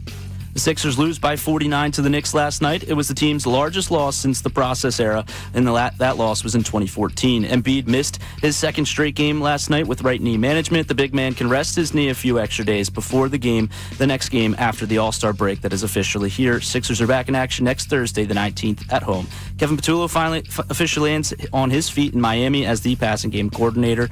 This update is brought to you by Papa John's. Introducing new pan pizza from Papa John's. Order a medium 1-topping pan pizza, just $11.99 when you download the Papa John's app or at papajohns.com. Better ingredients, better pizza, Papa John's. I'm Sean Rodman on the home of the Sixers, Flyers, and the best Birds coverage, 97.5 The Fanatic.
On the BetParks app, play all your favorite casino games. There's always another way to win on the BetParks online casino and sportsbook. Got to be 21 in Pennsylvania, Jersey, or Maryland. Gambling problem? Call 1-800-GAMBLER. Appreciate everybody jumping in this morning and the different conversations we've been having. Andrew is out. A little stomach bug hitting the Salciunas household, and I mean hitting everybody in it in a matter of the last 3 days. And hopefully everybody's going to be feeling better. Andrew will be back with us on Monday. My wife down with it, too. So she was banished to the guest quarters. Yeah, it's going around. You got to take care of yourself. Oh, man, I'm telling you. And you had it before. You had it like a week and a half ago. I feel great now. The only thing making me sick is the Sixers. Well, I can understand. 49 points. It's a tough loss. I hate lack of effort. And last night was a lack of effort, but it's one game, and I understand dynamics of it. And again, we brought it up earlier. Bob Cooney used to try to educate me on things about that first game back from road trips and how it really is a thing. Yeah, and the All-Star break being right there. Scheduled loss. And he'd say to me, whether you want to like it or not, just believe it.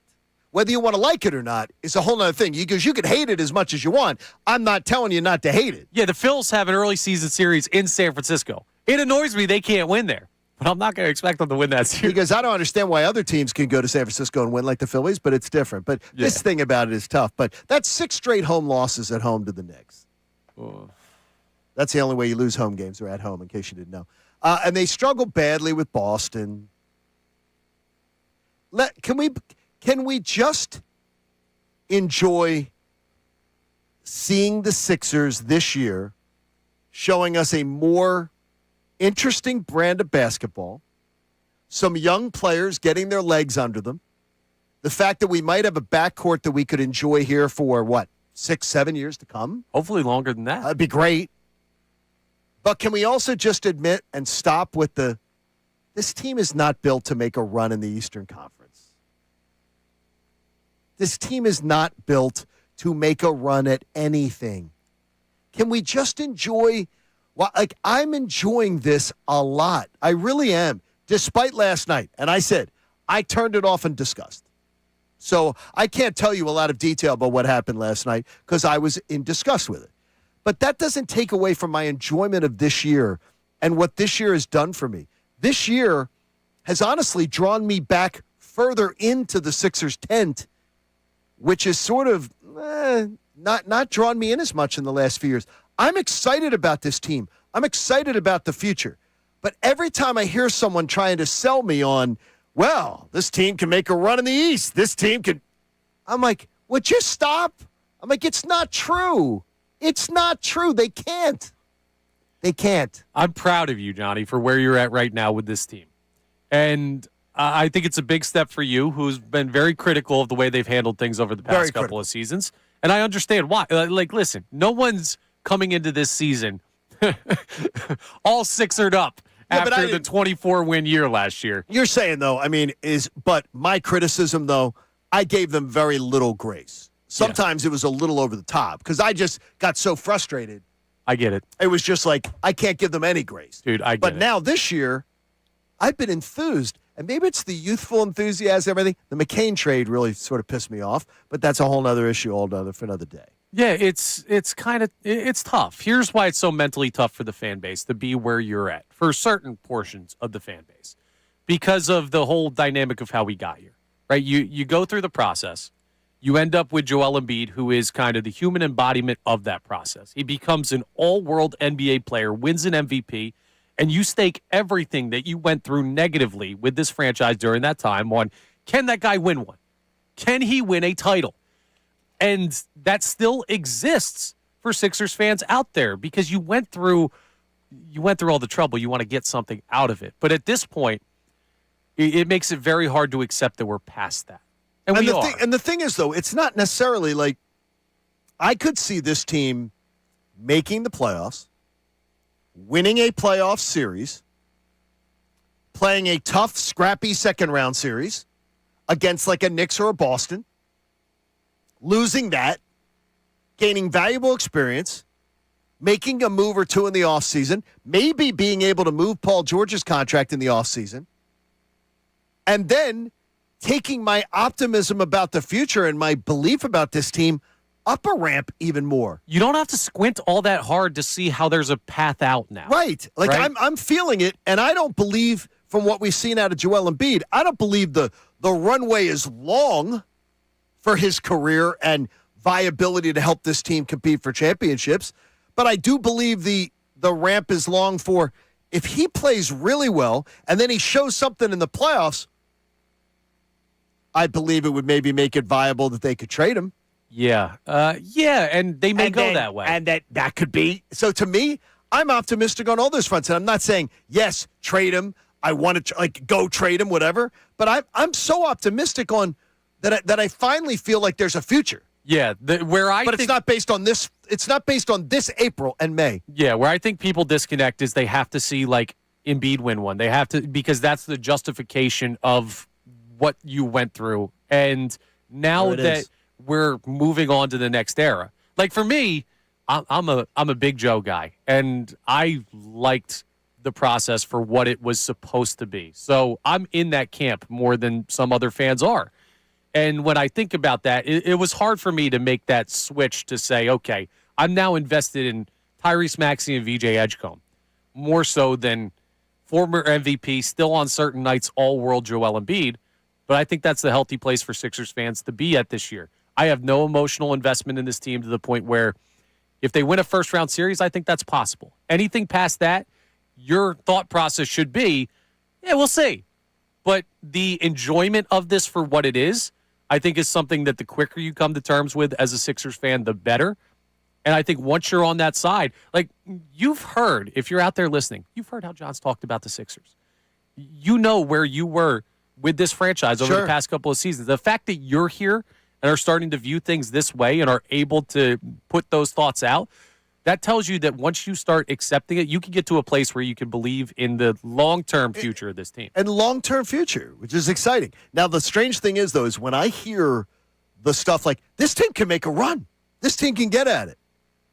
It is not, I'm not saying it's you, but it's always somebody like you or Andrew or Ray Dunn.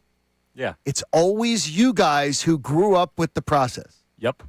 Because you want... You guys so bought in, bought in, whereas I don't hear it from me. Yeah. From the age group of me. Yeah, it feels like we're connected to it, right? More. It feels like you guys are reliant on it. It was our thing, right? Yes. We went through that, and Andrew was a cosplayer for it. I mean, he dressed up for it. Yeah, and even Andrew, who loves like the 01 team and credits that and for his I love know of basketball. Andrew is excited about the future too. Yeah, I know it, and as are you. Our formative years, though, were based on the process paying out, and for a lot of people, they're going to fight tooth and nail for that to happen still, and I get it. At this point, it's hard to let it go because of how long it took and how much we went through. But it's time to let it go. And the sooner you do, the happier you'll be. Let it go. Let it go.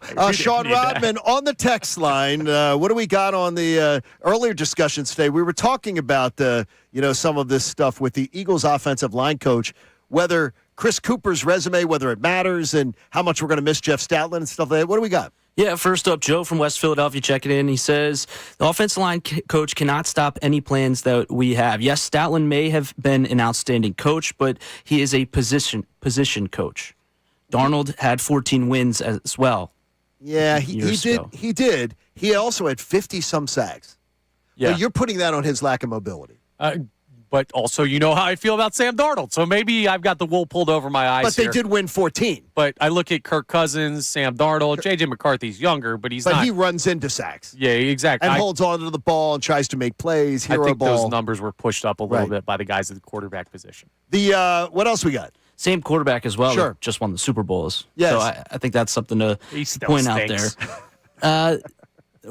We talked about... Connor brought up the fact that Nick Sirianni could be in question. Right. Already in question. From Kyle in Quakertown says the Eagles should have fired Nick before letting Stoutland go out of the building, creating all pros from seventh round rugby players. He mattered more than the Eagles realized. Here's the only thing is if say that's the case, then you're hiring a head coach who says, you're going to hire a head coach who is relying on not having a system like McVay, Shanahan, LaFleur.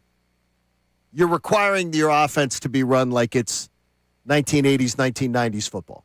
Or you're changing everything. Head Because coach Jeff Stoutland, it was clear, right? And he was not ready to adjust to the Shanahan, McVay, like hybrid West Coast quick hit, run out of pass sets, pass out of run sets system. It wasn't just he hates Sirianni's guts, so he left. And I don't believe that to be the case either. There was friction there, clearly, from what we've heard, but a lot of the friction came from how the offense was being run. The other thing, too, in the Jeff Stoutland wake, we heard Jordan Mailata talk about how he was couldn't stop crying when he heard that. Nick Sirianni, for all of his faults, his players play for him, man. And they will defend him tooth and nail in that building, whether fans believe it all the time. The players love that guy. And that's not just the offensive line room is upset. If you were to just fire Nick Sirianni, you also have to deal with the late fallout of moving on from a head coach who is well-liked by that team. The most telling thing about the stout out statement and everything was the no mention of Sirianni, no mention of Howie, no mention of Jeff Lurie. Yeah. Now, those fences can probably be mended in the future, but after 13 years, wow. Hey, we're going to check the text line and get more information. What do you think about that Sixers idea there? Are you ready to move on? And just look at this team realistically. And we get the idea that things may have slipped through the cracks today and some other stories. So Sean Rodman's got headlines coming up next. Kincade and Salciunas, Connor's in for Andrew. We wiped everything down, too. No one else is going to get sick. Here on 97.5 The Fanatic. Got to tell you, this Saturday is Valentine's Day. And if you haven't thought about it yet, guys, you are behind the 8 ball. But my friends at Benari Jewelers in Exeter and Newtown Square want to help you out. She would love some gemstone earrings. She would love a diamond pendant necklace. She would love an elegant bracelet. Because everything at Benari is designed to be treasured for a lifetime. How about him? Have you thought about him, ladies? About a crafted timepiece for him. He's going to wear it with pride. I got one for my birthday this year, and I hardly ever take it off. It's the most romantic day of the year, so if you still have the idea of proposing, the diamond experts at Benari and Exeter Newtown Square are going to personally guide you through the process. They can still get you that perfect diamond and that ring, so your proposal this weekend can be carried out. Every selection is backed by Benari's promise of uncompromising craftsmanship and remarkable quality. Because when it's meant to be, trust the name that's been part of special Valentine's Days for generations. It's Benari, Exton, Newtown Square. And you can check them out online at BenariJewelers.com. The Flyers are in the Olympic break and are 8 points behind the last playoff.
Fanatic.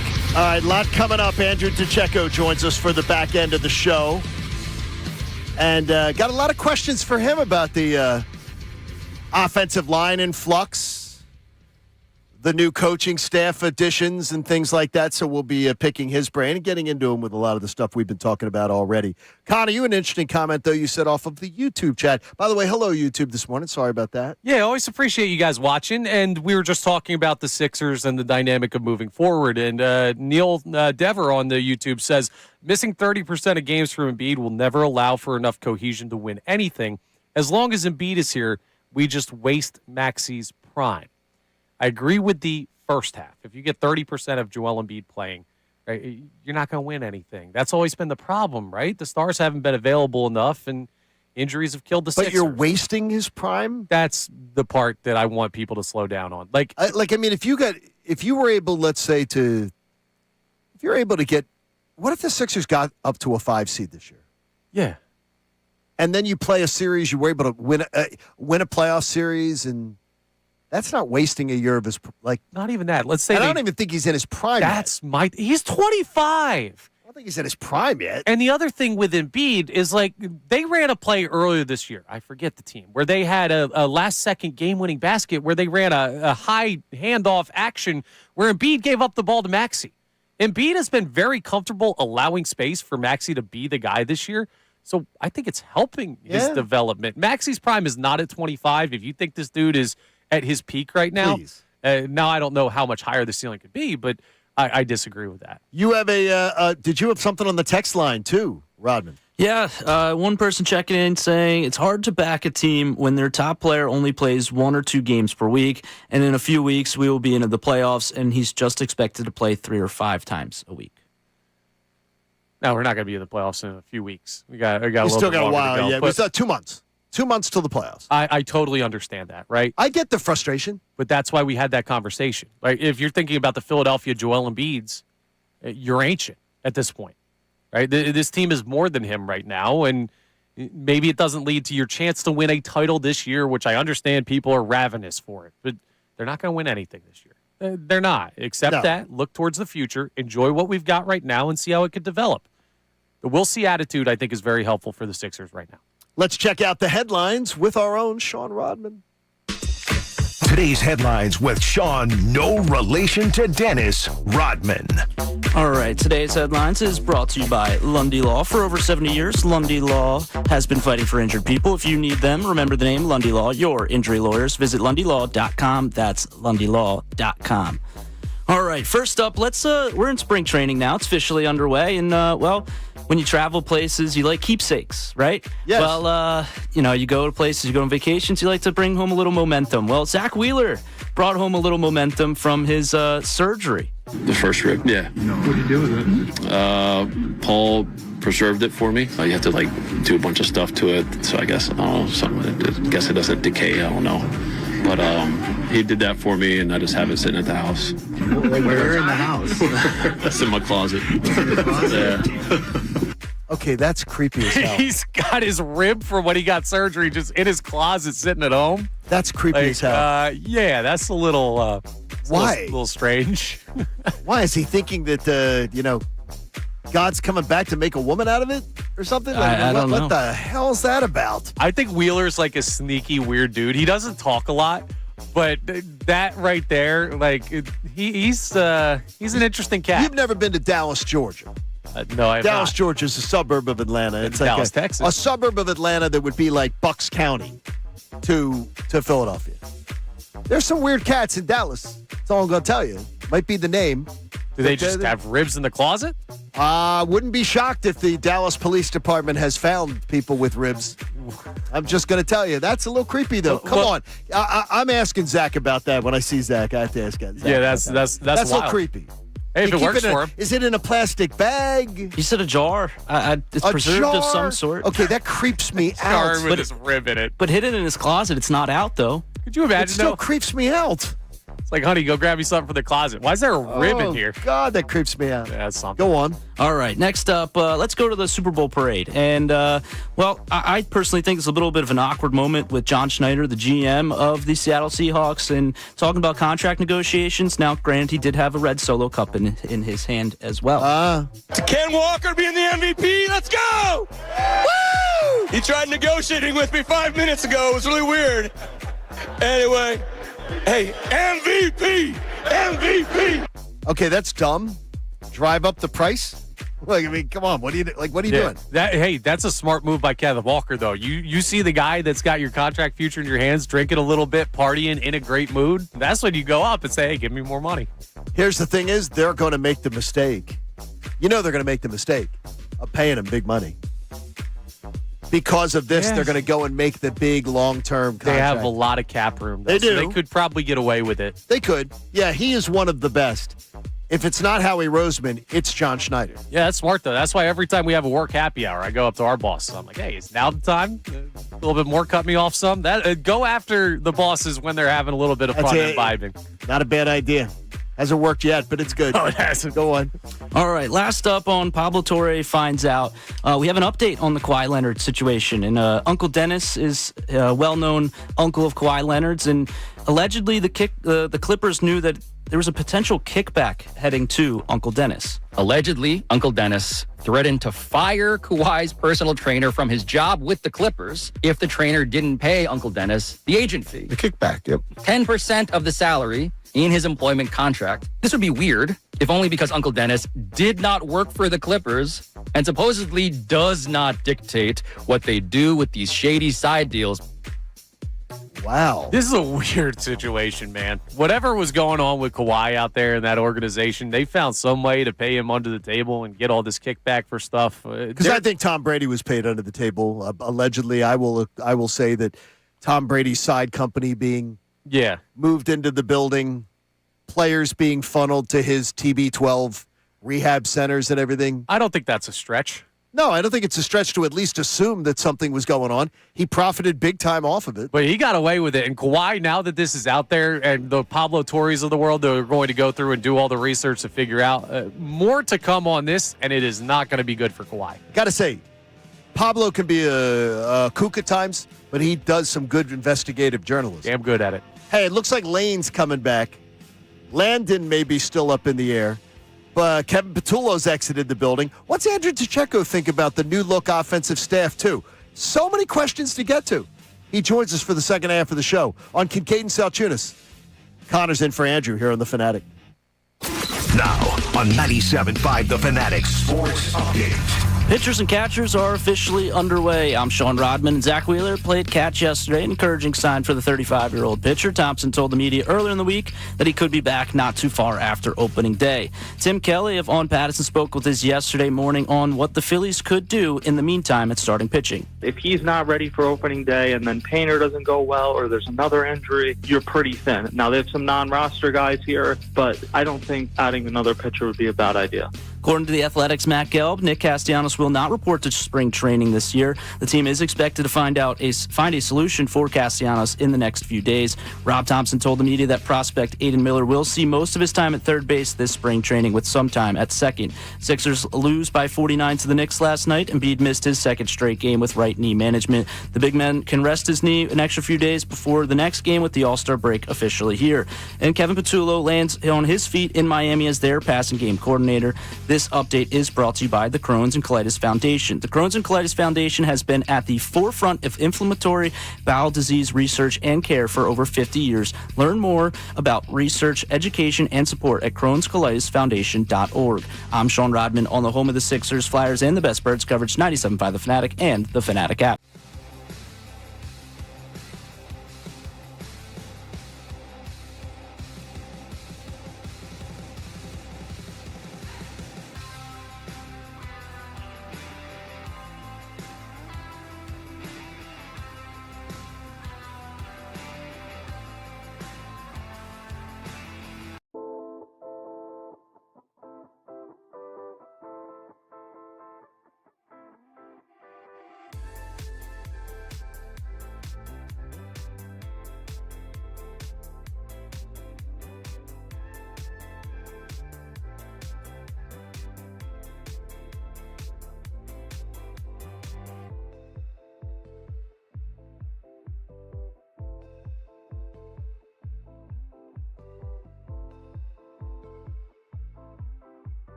Appreciate you hanging out with Kincade and Salciunas.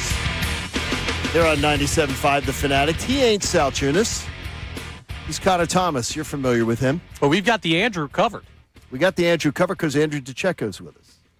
Hello, Andrew DeCecco. Good morning, guys. Great to be with you. How's everybody? It's good, man. How are you? The off season, man. We were just chatting about it before you came on the air. You got a lot of free time on your hands. Not that the Eagles haven't been dramatic. Yeah, well, there's never free time when you cover the Philadelphia Eagles, which is a blessing. But yeah, I'd be lying if I said that it doesn't take some getting used to when you're in this routine and you're used to being so busy. You're just busy, but it's in a different way. Do you miss it? Oh yeah, because here's why I say no, though, because I know how much you love the off season. You love the draft. You love this. So it's almost like you're building up to your sweet spot. Well, training camp's my favorite part of the NFL season. The offseason has a storyline of its own, and I enjoy that very much, but it's the day-to-day, week-to-week grind that I really miss the most. And you know, if you love what you do, obviously you're gonna miss it. Yeah. Now I don't know what the opposite of routine is, but the Eagles have been in whatever the opposite of routine is since How about the season random? ended. I guess random. Yeah. I guess random is the opposite of routine. There is certainly a lot of stuff going on that we got to get into. With Plenty. There has been, and that's where we're going to start because there's so much going on, and it appears as things have shaken out that Lane coming back is pretty much now assumed. Yes. It is, I would say, from my own reconnaissance, and I'm sure you've done yours, the Landon Dickerson question, though, is very much still up in the air. Yes. As far as coming back. Yeah, and I would say this. You can look at it and say he's 27 years old and all that, but until you walk in Landon's shoes and fully understand all of the litany of injuries that he's battled throughout his career, I mean, I don't know that you can really try to speak for Landon. You have to look at everything from his point of view, and he's dealt with a lot. He laid it all on the line for that 2024 Super Bowl. He wasn't right all last season, and so it's not an immediate decision that you should be able to expect. It's probably going to take some mulling over, and we'll have to see. Now, it would be a little disingenuous for me to sit here and tell you guys, yeah, this is the way that I think he's leaning, but I do believe that it's going to take some more mulling over than anybody could have foreseen. I believe part of the mulling over process for him, though, has to be, and it's going to sound crazy, is being looked at as a disappointment by some, being evaluated as a disappointment. Now, look, within the building, they know what he did to play. Sure. You're around that team on a weekly basis. Yeah. You know what him and Cam Jurgens did to play. Yeah, they've really sacrificed a lot, and I don't think that is fully appreciated, but I'm glad that you brought that up because he did what he felt he needed to do to put the Eagles in the best position to win football games. And the Eagles are a better team when Landon Dickerson and Cam Jurgens are out there more often than not, and they weren't playing it at full capacity. And I think what Brett Toth told me at Locker Cleanout really put things into perspective. I asked him, I said, when you look back on this season, what's your biggest takeaway? What's something you're always going to remember? And his answer was, if I'd have been a better guard, I could have given Landon more rest. Wow. Now, that's incredible. And that's the kind of guy that he is, but that just shows you that Landon was clearly laying it on the line each and every week. So I don't know that disappointment is the word that I would use. No, I was shocked when I saw, and look, there were various things written about the end of the season. Reuben Frank's piece that we read from NBC Sports Philadelphia, it really bothered me that Landon Dickerson was listed as the number 2 disappointment of the Philadelphia Eagles because I have a little personal knowledge of it. I know what he went through to play. And I think that doesn't that have to come in when you're evaluating, because I know it comes in the building how he's evaluated. He's one of the best players at his position in the NFL, 3-time Pro Bowler, but injuries have caught up to him. I mean, he was a second-round pick for a reason. He's a first-round pick purely based off of talent, but it was the injury concerns and wondering how that might augment his career or shorten his shelf life, if you will. But he's been everything the Eagles could have imagined and more, and probably the toughest player that I can remember covering. I mean, He's tough as nails, and I think he deserves a lot of credit and a lot of respect for what he did last season, going out there and and clearly gutting it out. Yeah, the fans don't always get that perspective from outside, but you hear it starting to come out from inside the building. Now, we had Adam Schefter on yesterday, and he talked about Lane and Landon, and we talked about the time frame, right? Because, hey, you got the Combine coming up in a couple of weeks. You're going to be out there in Indy. You got the draft. The Eagles have to know where this is going. And Schefter was kind of like, hey, yeah, it won't really change their draft strategy too much. And for Lane, I agree. Because we're at the point where they need to find Lane Johnson's replacement, and they're probably a couple years past that time frame where we would have liked them to be. But the Landon thing, I totally disagree. Like, how does you can go floor or ceiling, change for this offensive line if Landon steps away and they don't have a replacement plan? Well, it changes dramatically, and they don't have an obvious in-house replacement. That's where you would probably have to look at the free agent route, because this is a team that, for all intents and purposes, is built to win now. So you don't necessarily want to draft an offensive lineman. Certainly a guard in the first round. That's more of a second-round territory if you're looking for a starter. But, yeah, I mean, it dramatically changes the landscape of the offensive line and really the offense and their direction going into the 2026 season. It worries me that in an offseason where you're going to be shopping for offensive linemen, that it has been documented, talked about, that the influence that your old offensive line coach, Jeff Stoutland, had for years in helping to pick talent and helping to evaluate talent. Now, I'm sure a lot of the hay is already in the barn about some of the players in this year's draft and free agency.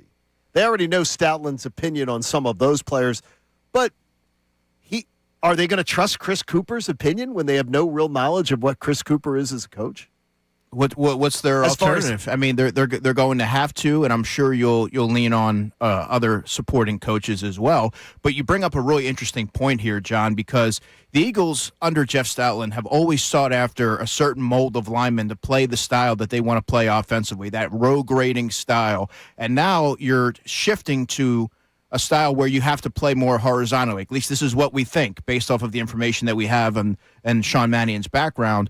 And so you have to wonder, how will that potentially augment how they look at the offensive line? I think Cam Jurgens really fits the bill because he does have really good movement ability if he's fully healthy.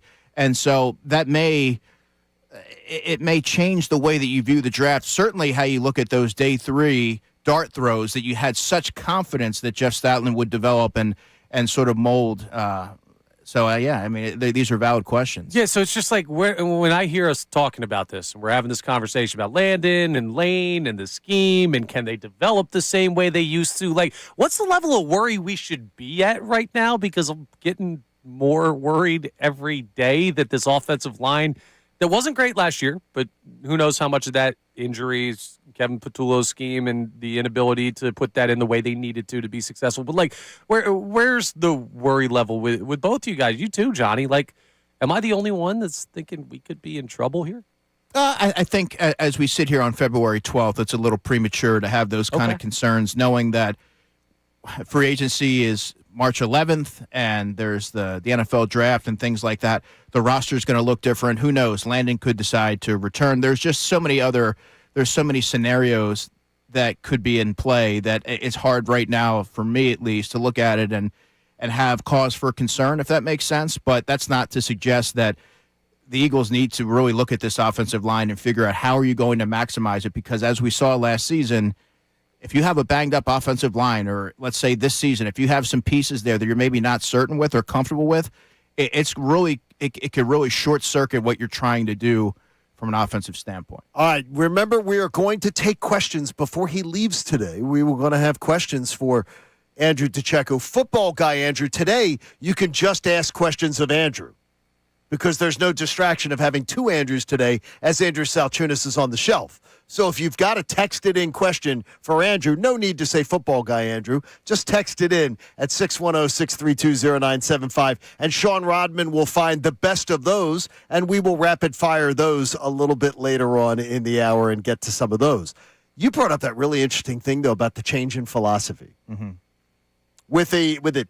And I wondered if the change in philosophy, that athletic nature of that, would that not also fit Landon too if he did come back? because he is a sort of athletic freak. He is, but I view him more as a road grader, that mauler who's at his best.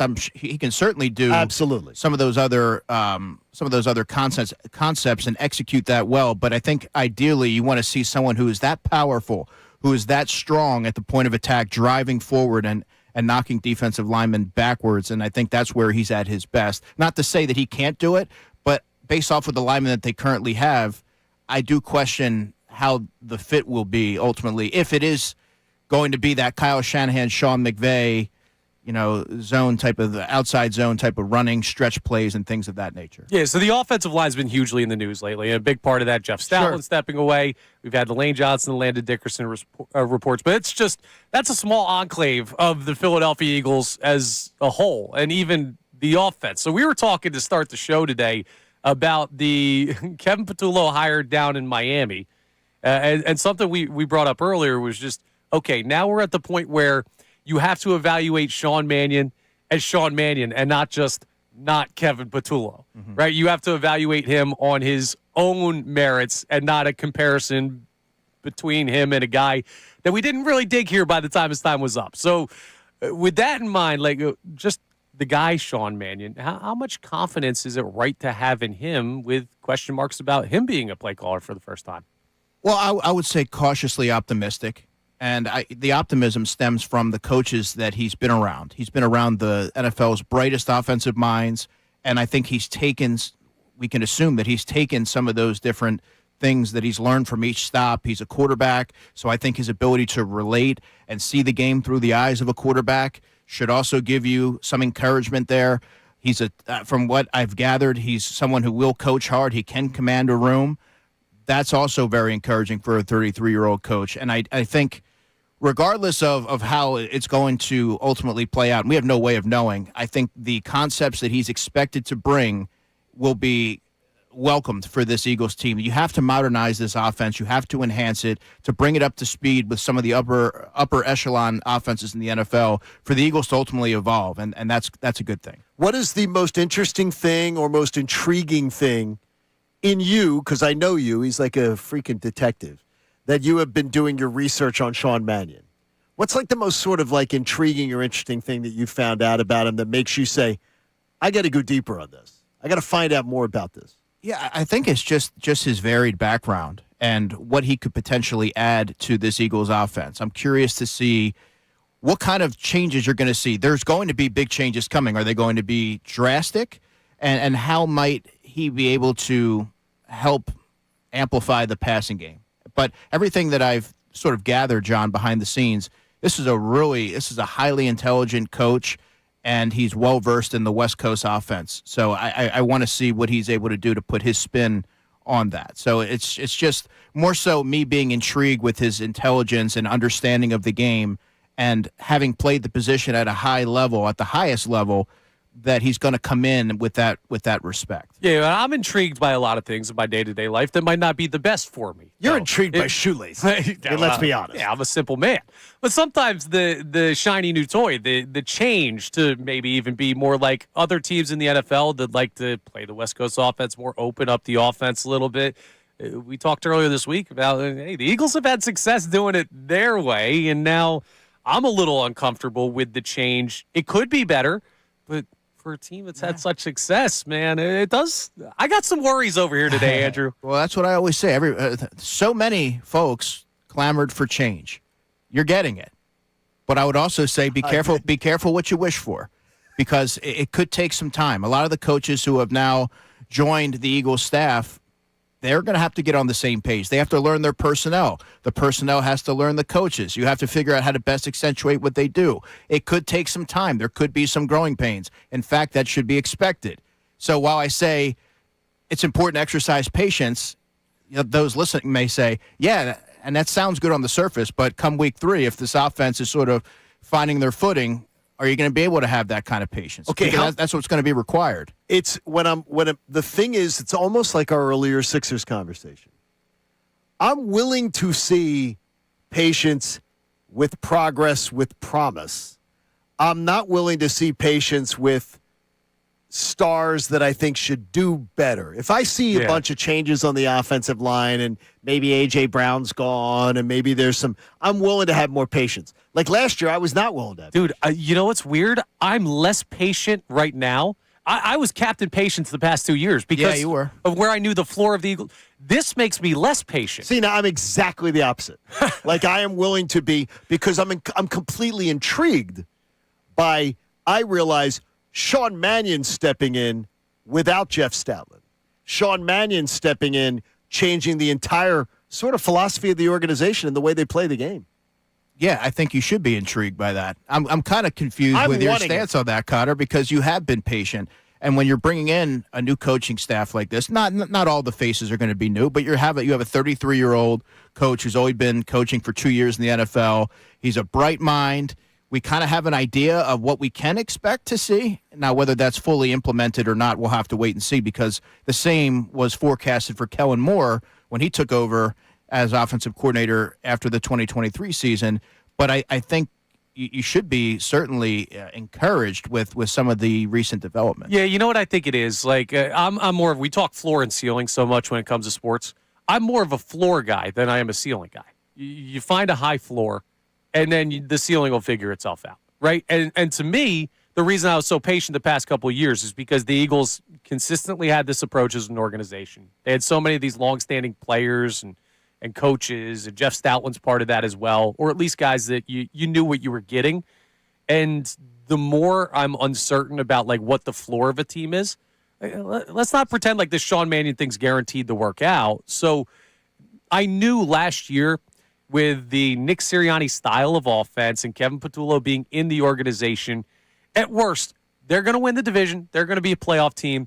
They're going to be the baseline level of what consistent Eagles success is. And now changing all of that makes me uneasy. I think I just unlocked the key to our, 6-year working relationship. You're a ceiling guy? I'm always a ceiling guy. I know you are. I always assume floors. Like I look at things and I always assume floors. I always expect floors. So I am always a ceiling guy. There's a good sponsorship opportunity in here somewhere. floors and ceilings. Look, Colarulo's the fence guy. Yeah. He likes to dangle on every issue, one leg on each side. We can build a house between all of us. So we can do this. We can absolutely have a fence. A good foundation. Look, you're a foundation guy. I'm a foundation. I was just going to say, he's a foundation guy. I mean, this works out well. Where do you stand on that as far as like the floor potentially changing for consistent level of where this organization's been? Oh, I mean, it undoubtedly does, but that's the risk you have to take. You can't remain with the status quo. Change had to happen after the season. There were myriad reasons why the offense didn't perform to standard, but regardless of that, you have to modernize this to keep up with the Joneses, so to speak, to keep up with the offenses that we saw in the NFL playoffs, the Kyle Shanahan's, the Sean McVay offenses. That's not to say that they're going to come out of the gate swinging, right? Yeah. I mean, I do believe that there will be growing pains, and that should be expected. You have to temper your expectations.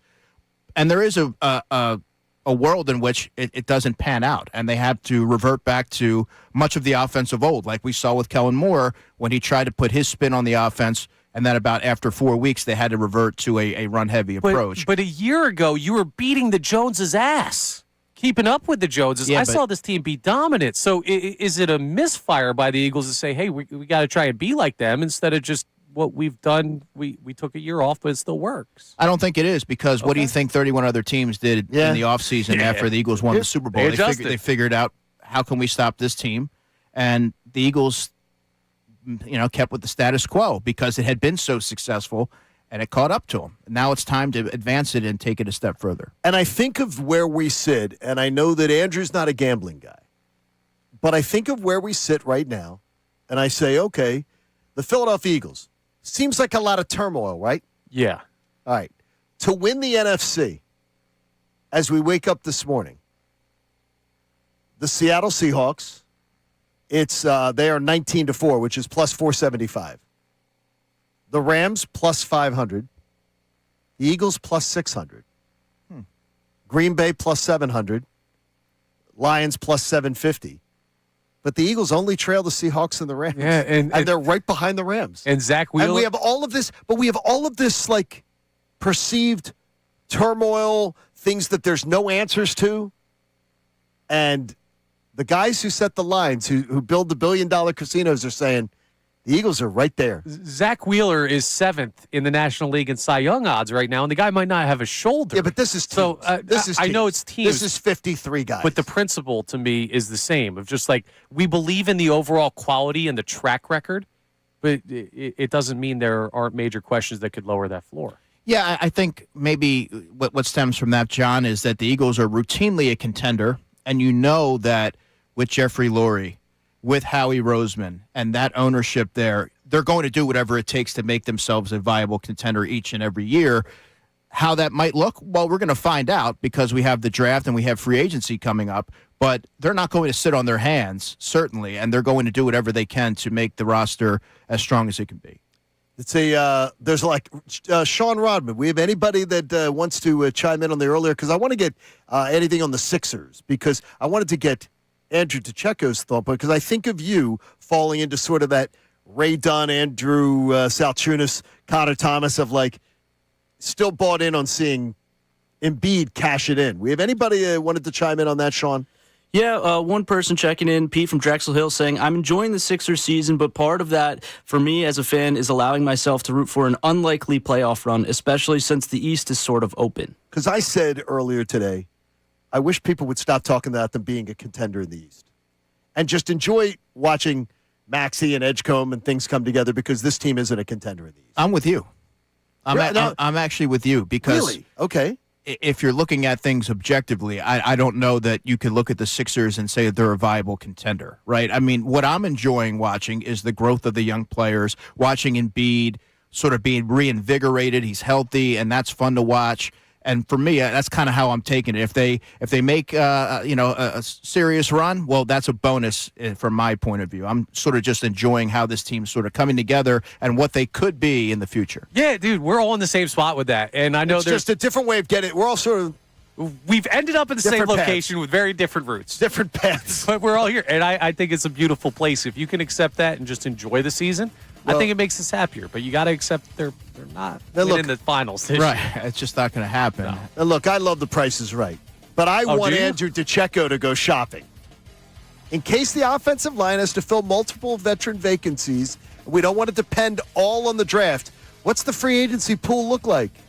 Andrew DeCecco goes bargain hunting next, or thrifting, on Kincade and Salciunas on The Fanatic. Now on 97.5 The Fanatic Sports Update. Spring training is officially underway. I'm Sean Rodman. Zach Wheeler played catch yesterday, encouraging sign for the 35-year-old. The team expects him to be ready shortly after opening day. According to the Athletics' Matt Gelb, Nick Castellanos will not report to spring training. The team is expected to find a solution for Castellanos in the next few days. Rob Thompson told the media yesterday that prospect Aiden Miller will see most of his time at third base this spring training, with some time at second. Tim Kelly of Vaughn Pattison joined us yesterday on the excitement heading into the season for the Phillies. I think that's one thing to really look forward to this year and this spring specifically is for the first time in a long time, you have 3 highly rated prospects that could all make their debuts this season.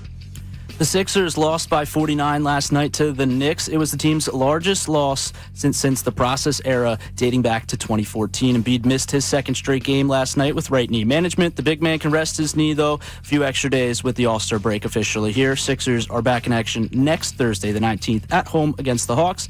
Kevin Patullo officially lands in Miami as the passing game coordinator as well. He's no longer a part of the Eagles organization.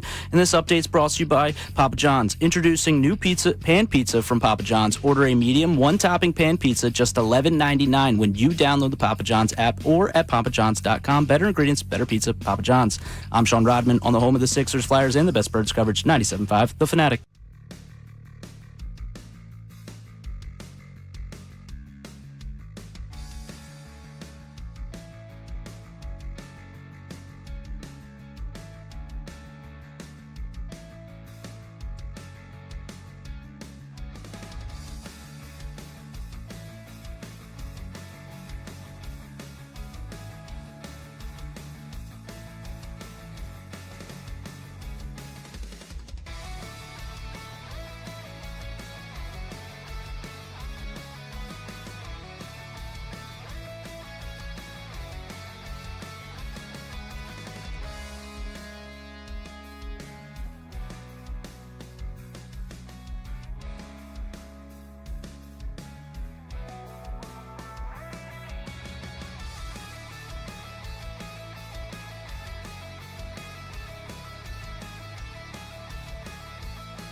Busy Thursday morning. Andrew Salciunas a little under the weather. He'll be back with us on Monday. We are getting, we'll get him back on his feet, but we got Andrew Tacheko in.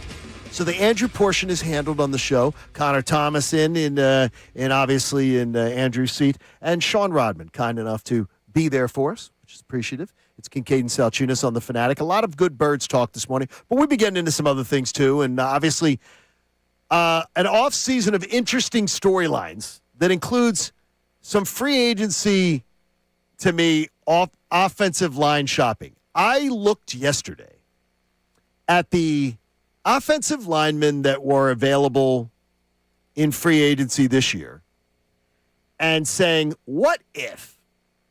Because my guess would be, and I want Andrew to just listen to my premise and then say, I think you're on the right track, or John, I think you might be totally off your ass on this one, is the Eagles are absolutely going to have to bring in minimum one, minimum two veteran free agents because the offensive line, just the philosophy has to change.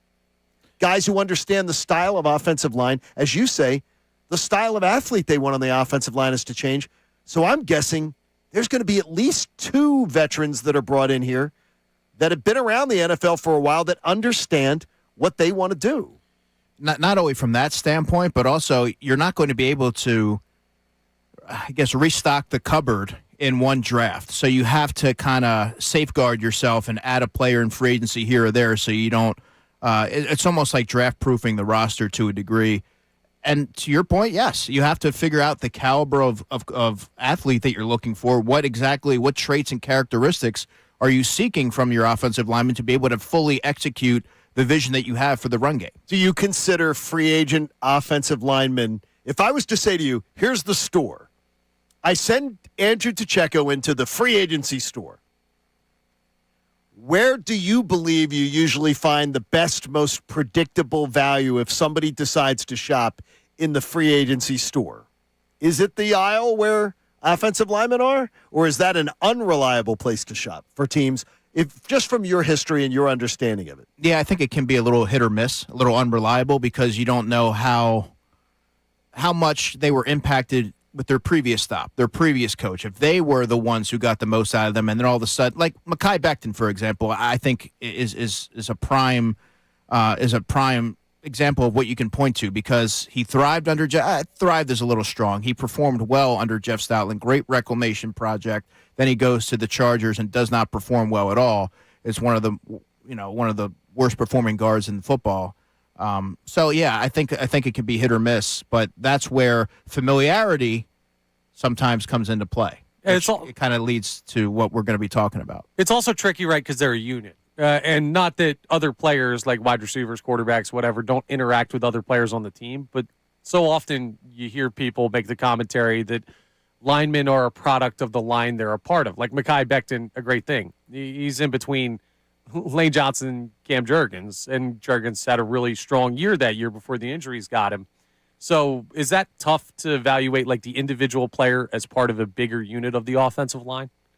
Yeah, it can be, but that's what they get paid to do. Yeah, well. And so, and by the way, we're talking about Mekhi Becton. That's the style of lineman that I don't think would be a fit for what the Eagles are expected to do from a philosophical standpoint with the run designs. More of just a big trenches guy, block things up, then get downfield a little bit more athletic. He was a really good fit for the Stoutland style, the old guard of what they used to do, but I don't envision that as being a good fit. And I also don't think the drop-off from Mekhi Becton to Tyler Steen was as dramatic as some make it out to be, personally. So who's like if you had to pick the prototype for what you expect Sean Mannion to run, it doesn't have to be a free agent, but just like a lineman in the NFL that people know their name, who's the scheme fit for what the Eagles are going to try and do?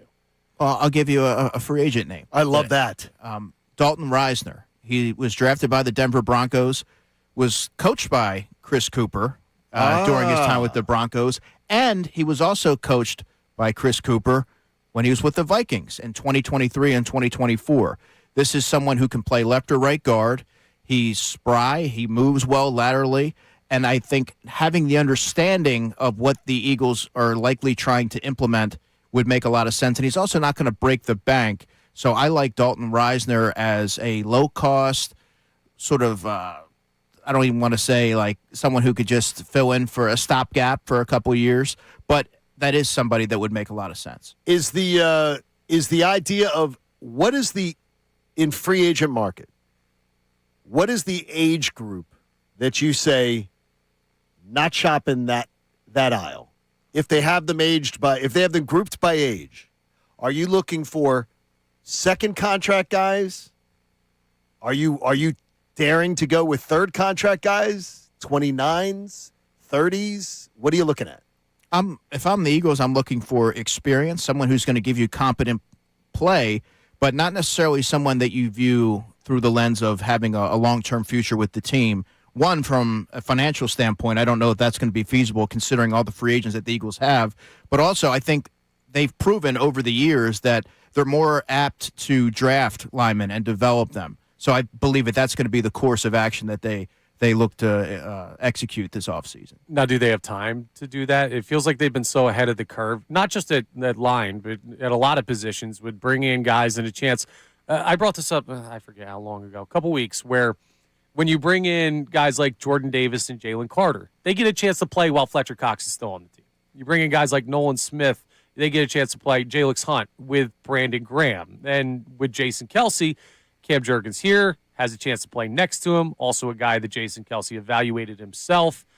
Are the Eagles behind the eight ball of how they normally operate with this? I don't know that that's the case, and that's why I kind of mentioned the adding an experienced free agent where you would afford some of those rookies or younger players to learn behind them. I think of someone like a Drew Kendall, who the Eagles drafted in the 5th round, who I think his style of play translates favorably to what we're expecting to see from Sean Mannion and what he's going to be looking for from his offensive linemen. But you're allowing them to not necessarily have to jump into the fire right away. And I also, I mentioned Dalton Reisner, that's just one player who I think fits the bill for what would be a cost-effective solution. I also look at someone like an Ed Ingram, who was drafted by the Vikings, played for Chris Cooper there, didn't reach his full potential until he signed he was traded to the Texans for the 2025 season. So you could look at it and say Chris Cooper didn't maximize it, but there is familiarity there. I would imagine that he's going to command upwards of $10 million, but that's a 27-year-old guard that I also think would fit the bill for what the Eagles could be looking for. What do we got on the text line, Sean Rodman, that may be of interest to our earlier conversation on the offensive line coach and more on this, what's going on this Eagles offensive turnover? Yeah, Josh from Gilbertsville checking in saying, I think we're putting too much stock in an offensive line coach who had one of the most legendary offensive lines to work with in Stoutland. Not saying he wasn't a valuable coach, but look at this year when things get tough and injuries happen. Our offensive line struggled, and I think a lot of that could have been coaching on the offensive line coach. Let's move on and trust the new offensive coordinator. 13 years... Like he just benefited from, he brought a lot of those guys. He developed a lot of those guys. Andrew, I'm not buying that. He helped mold 3 Hall of Famers. That doesn't happen by accident. And there's been he's produced 27 Pro Bowlers. But I also look at beyond the stars, and I go back to what he did with Stefan Wisniewski, with Halapulavati Vaitai, with Matt Tobin, who in his second season as an undrafted player had to start, I believe, 13 games at right guard. You look at Fred Johnson. You look at Brett Toth, Alan Barber. There's just so many examples of Jeff Stoutland maximizing the players at his disposal, and that makes a great coach. That's not something that you see across the NFL. That's Howie Roseman storyline erasure as well. Because let's remember, Howie can do no wrong. He's the GOAT. We believe in everything he does, draft-wise, free agency-wise, all of this stuff. There was a point not that long ago where people were like, this dude can't draft. And it was well within the 13-year tenure of Jeff Stoutland. When I came to this radio station and didn't know many of the people in this building, there were many, some of them are still here, who were on the fire Howie Roseman train. And to me, I thought it was madness. I said it from the day I arrived. I thought it was madness. And it proved out to be that way. Believe me, I've had my own madness takes, so I'm not acting like I haven't had my own stupidity over the years. But I couldn't believe it. I was arriving in town, and I'm going, there are people who don't understand what Howie Roseman is?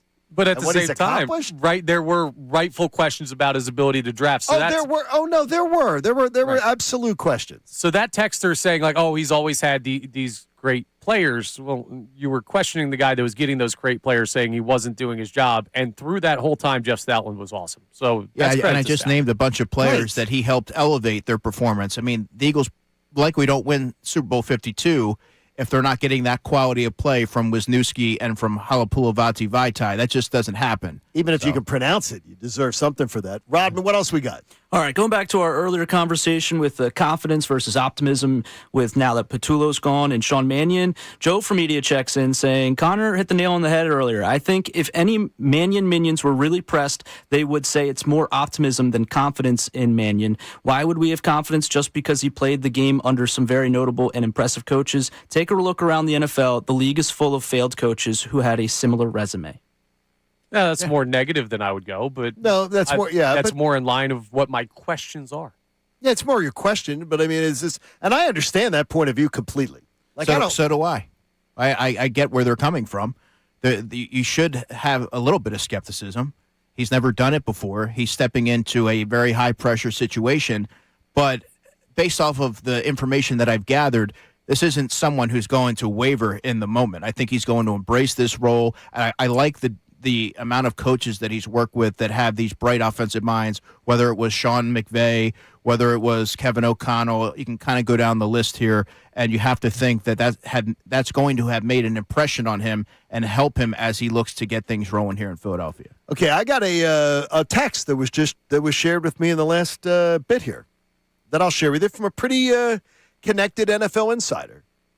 Okay? All right. I'm excited to hear that. This is interesting, and this is on Kevin Patullo's new job.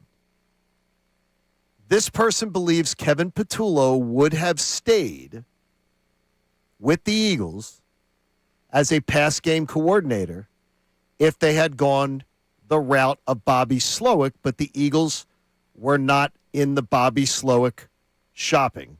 But if Bobby Slowick had stayed here, if he had come in here, Kevin Patullo would have stayed under him. Huh. And that's where this came from. Kevin Patullo could have stayed in this building. Could you have ever seen that? It would have been difficult for me to fathom. This is somebody who is very well connected. No, I know. I know that, I'm but shocked. I think I'm shocked. That really supports the sentiment that I've been trying to express all season long. That he's a respected coach in that building, and he provides value despite what you hear on the outside. And you brought that up earlier. It's like, maybe just I said it was like skis in one thing, but the movie The Breakup with Vince Vaughn, Jennifer Aniston, yeah. where it's just like, you're going to try and co-inhabit, but once that split happens, it's going to be messy either way. You can't really make that one. Does Andrew Pacheco feel, in the grand scheme of things, that Kevin Patullo got a raw deal here? That's a very wide term, but we're going to give him a wide berth to talk about it. Plus, is this Eagles the most critical scouting combine that they've ever had in recent memory when you're trying to build a new offense? It's Kincade Salciunas. Connor Thomas in for Andrew here on The Fanatic. The Sixers are playing some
We have observant people on our listening audience, too, and our viewing audience on YouTube. What the hell is with DeCecco and a bottle of water? You're normally a Gatorade guy, right? Oh, yeah. Yeah. They're used to seeing you with energy drinks or water. What is this? Is this a off-season detox? Well, I appreciate the being so observant. Why would someone notice that? But what I will say is you're not too far off because I just drank an energy drink as I was literally walking through the doors here. Oh, okay. So, this is, balancing it out. But I might revisit a C4 later. That's hey, good. Listen, man, whatever you need to get these great takes out that you got. You're giving us multiple interior offensive line free agency names. If you need energy drinks to do that, do it. I saw a group of students come into my podcast class, and one of them did not have an energy drink in their hands. Walking the hallways, walking into class. I'm like, oh my gosh. And they did not have the little ones. They had the cylinders. Like You're the working big these ones. kids to the bone. I'm like, no. We're very relaxed. We have a relaxed chill class, too. You run a tight ship there, Oh, John. yeah, they're really, it's too Sounds much. like they're in there tweeting on like 800 milligrams of caffeine. It's because they can't be on their phones during class. That's what it is. Probably is. All right. Did Kevin Patullo, well, first off, for context, because I don't want to misrepresent your opinion, your opinion on how it was represented that we talked about Brian Johnson when he departed. The fan base, and more importantly, the media. And in fact, you could even look at me, and you could look me directly in the eye and go, like, how you believe the media and other people depicted Brian Johnson upon his exit. What did you think about it? And do you see similarities with the way that Kevin Patullo was depicted upon his exit? Yeah, I always have a difficult time sort of rationalizing the notion that these coaches are quote-unquote incompetent. I push back on that every time because these are coaches who have been in the league for a while without having the full understanding of what they bring to the building, without understanding what their influences are or motivations or other reasons why something isn't fulfilling expectations. I think that's also needed. And with Kevin Patullo, first, I'm glad to see KP land on his feet. And I'm not suggesting that the offense was good. It was not. They were 24th in total offense and bottom tier in other categories. But I thought that the venom spewed in the direction of Kevin Patullo crossed the line of excess, and I thought it was, at times, misguided. And by the way, I'll take people behind the scenes. He absolutely had this conversation with me multiple times. And over a lunch or something, just saying, I disagree with you, John, on this, or I disagree with this, so it's good. And I think that my stance on this is further supported by the fact that he just got hired to be a pass game coordinator on a coaching staff where there's no familiarity with Bobby Slowick. There's no familiarity or they never crossed paths with Jeff Hafley either. This is someone who has a reputation in the NFL. He's a pass game coordinator. He's thrived in that role with the Eagles. In 2022, A.J. Brown had the best season of his career. Devontae Smith had the best season of his career. There's a lot that goes into that, but he was a part of it.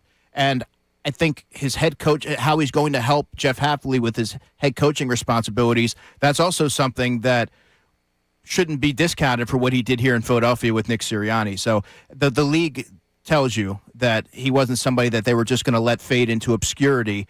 And I don't know that you can let one season, let that be a blemish when there are so many other layers to the conversation. Yeah, there's a lot of room in between.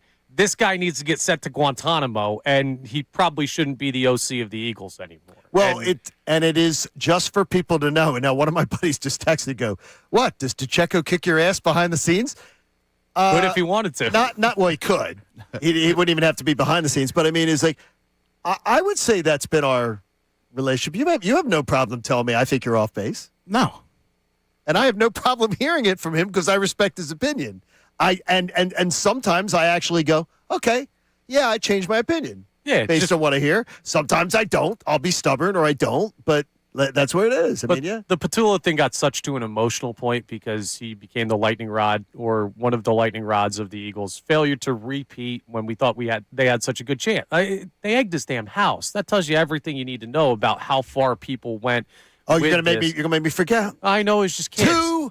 teenagers egged his house. but You make it out like it was like the city egged the guy out of town. But it still was a disgrace. It was a disgrace, and we said it's a disgrace. We had callers on these airwaves saying that Wawas are going to run out of eggs like later on in the season. So while two kids did it, so a lot of people were. Okay, so I got caught walking out of downtown Wegmans with around 3 bags of eggs. Sue me. But my point is this: clearly, there became too emotional of a response to Kevin Patullo, where folks didn't give him credit for what he's accomplished in other roles. That doesn't mean the fan base was wrong for not wanting him to be the OC. But at this point, now that there's the clean break, he's not with the organization, which would have been a mess. Like, right or wrong, could he have done that role? Bobby Slowick's hired here and Kevin Patullo stays. Yeah. The spin job the Eagles would have had to do of like why this guy's still here would have been really tough to sell. Well, you look at his track record as the pass game coordinator. In 2022, the Eagles had the best passing offense that I can remember. I mentioned A.J. Brown. He was a tick under 1,500 yards. Devontae Smith was a hair under 1,200 receiving yards. Dallas Goedert had over 700. Jalen Hurts was playing at an optimum level, and all was well. And Jalen Hurts also had the best passing performance that I've ever seen him have in that Super Bowl. They lost the game, but then in 2024, the passing game did not look all that great. They won a Super Bowl. Now, I know when you look at that season, many will point to, well, what about the Steelers game? Yep, he was a part of that. What about the NFC Championship game in the Super Bowl? Yep, Kevin Patullo was on the staff, and helming the pass game coordinator role is there as well. So I think if you're looking at it objectively, you have to give him his props there. Yeah, it's just the optics, right? It's like the Nick Foles thing. Like, he was the backup, but once you start enough games, you can't go be the backup again, right? You fill in here and there, okay, but once you get that moniker where, this dude can start, you can't then bury him on the roster for the next 5 years under Carson Wentz. Like, once Kevin Patullo gets that OC job, it's so tough to put the toothpaste back in the tube of, okay, he's back to pass game coordinator. It's not a fair evaluation of his ability, but it's the optics of the fan base of saying, yeah, we're done with this guy. I'm just happy that he's going to another place because his name, unfairly, has become toxic in this city, and now he gets a fresh start. More on the Slowick situation I gave to you earlier. Same insider shares with me, if Slowick was offered the Eagles job, he would have taken it over any job. And it would have been him who would have wanted Patullo to stay. Whether the Eagles would have wanted Patullo to stay is another story for his benefit and for the organization and the optics. But Slowick absolutely would have wanted Patullo to stay on his staff. So there must have been something there that maybe we don't know about. But Slowick would have taken the Eagles job if offered. He would have wanted that job. That's one that he really wanted. Well, so now, best of luck to them down in Miami. If you have questions to ask our football guy, Andrew, get him in for us. We want to have him here here, so text him into this. We'll get him in. So we got lots going on today. Where should the Eagles look to the draft, and where should they look to free agency to fill holes during this offseason? And why do we answer the way that we do? We'll get to that in the 9 o'clock hour. Kincade Salciunas with Connor in for Andrew here on The Fanatic. Now on 97.5 The Fanatic Sports Update. Pitchers and catchers are officially underway. I'm Sean Rodman, and Zach Wheeler played catch yesterday. An encouraging sign for the 35-year-old pitcher coming off surgery. Thompson told the media earlier in the week that he could be back not too far after opening day. Tim Kelly of Vaughn Patterson spoke with us yesterday in the morning on what the Phillies could do in the meantime. If he's not ready for opening day and then Painter doesn't go well or there's another injury, you're pretty thin. Now, there's some non-roster guys here, but I don't think adding another pitcher would be a bad idea. According to the Athletics' Matt Gelb, Nick Castellanos will not report to spring training. The team is expected to find a solution for Castellanos in the next few days. Rob Thompson told the media that prospect Aiden Miller will see some time at third base this spring training with some time as well at second base. The Sixers lose by 49 last night to the Knicks. Embiid missed his second straight game with right knee management. The big man can rest his knee a few extra days now that the All-Star break is officially here. The Sixers are back in action next Thursday, the 19th, at home against the Hawks. And Kevin Patullo officially lands in Miami as their pass game coordinator.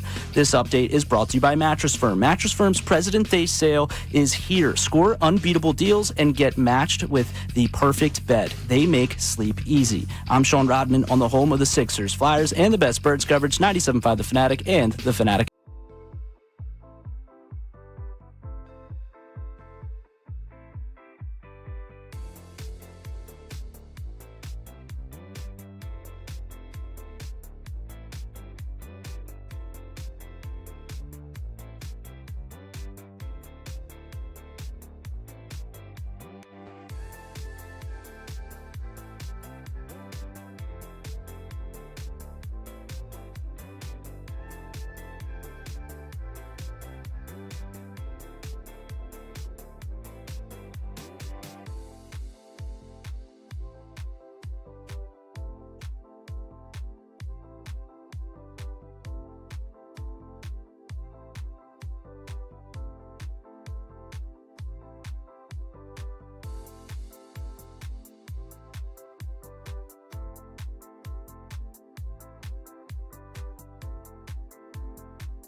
Kincade Salciunas.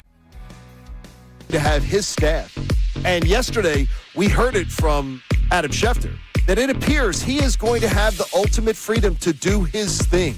Does this give you the faith that Sean Mannion has truly, from on top, and I mean from above Nick Sirianni, been tossed the keys and told, you're going to do your thing without interference? I believe he's been told that. I believe that is the plan. Now, the execution of the plan, I do still have questions about because Nick Sirianni has a bit of the head coach complex, and we've seen that. I don't think it'll be a fully like Nick Sirianni doesn't have a hand in the offense to some extent, but with how they've given him control over the coaching staff, I believe that Mannion is getting more autonomy than any of the recent offensive coordinators we've seen, and that's a good step in the right direction for me. Do you think Mannion coming in has been given the keys more than we saw a few years ago when they brought in a guy out of Los Angeles and the Dallas Cowboys and Kellen Moore, who had already had 3 top 5 offenses before he arrived here? Is Sean Mannion, is he being given more lanes, more freedom, more berth than Kellen Moore was given? Because if that's happening,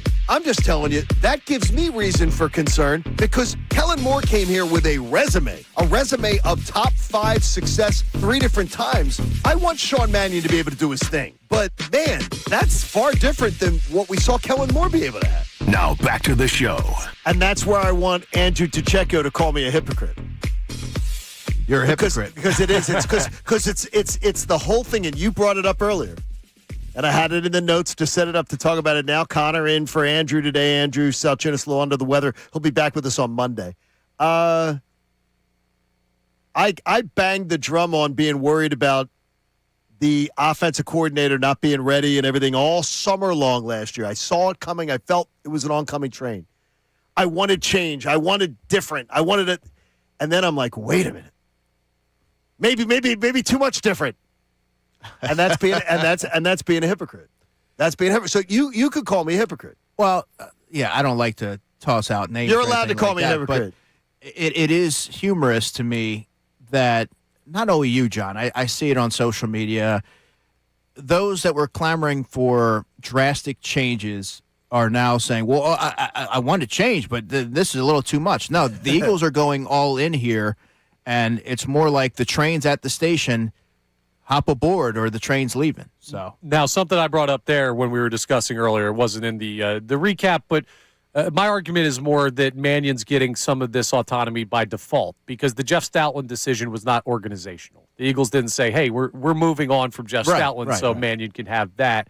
And that's something that other coaches have not had. You can look at it as an opportunity or a burden.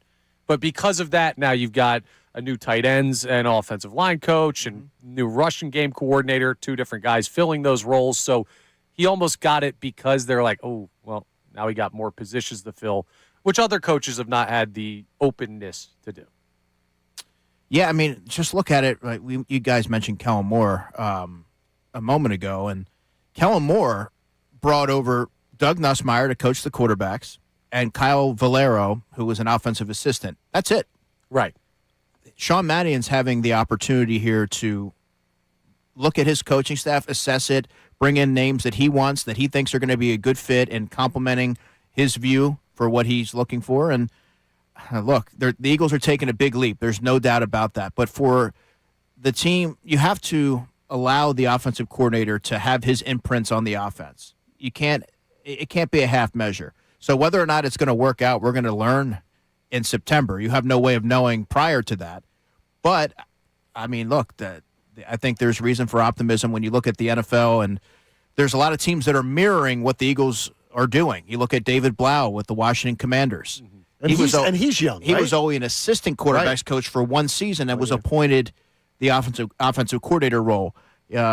Kellen Moore was fresh off the field with the Cowboys in, I believe, 2017. Was a quarterbacks coach and then jumps right into offensive coordinator. So it's not something that happens all that often, but it's not unprecedented. Yeah, I just feel like some people are viewing this as Mannion's getting the keys to the castle.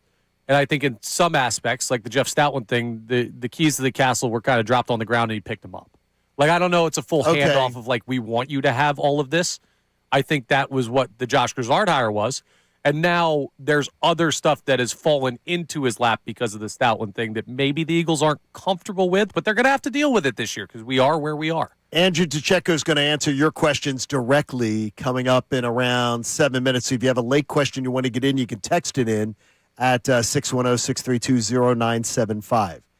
Okay, so let's say you're at the Combine out there in Indy, and I love Indianapolis, by the way. Same here. I love going to Indy. It's so much fun. It's shocking because you wouldn't think Indianapolis fun. I love it. I love the habit trails. I love the walking. I have to go to St. Elmo's this year. You do. You're going to do that. You're going to have some real hot, get some hot, and don't skimp away. With the shrimp? Yes, you'll be fine with it.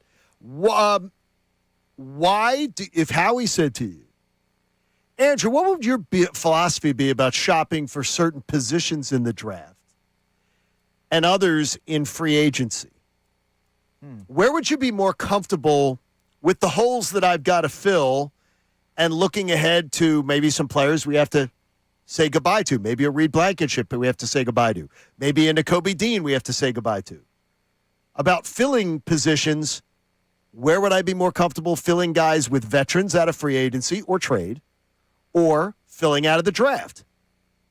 Do you prefer shopping in the draft for certain positions and free agency in certain positions? This is a great question, John. I want to see you right on this, by the way. Yeah, I might. This is actually a really compelling topic, and I think when you're looking at it through the lens of the offensive line, I think ideally you would like to get some veterans in place because you don't yet know how Chris Cooper is going to perform from a player development standpoint. And his track record, I mean, that's all we have to go off of. There's not a lot of examples there. Brian O'Neill, who was the right tackle with the Vikings, but he was already good before he got there.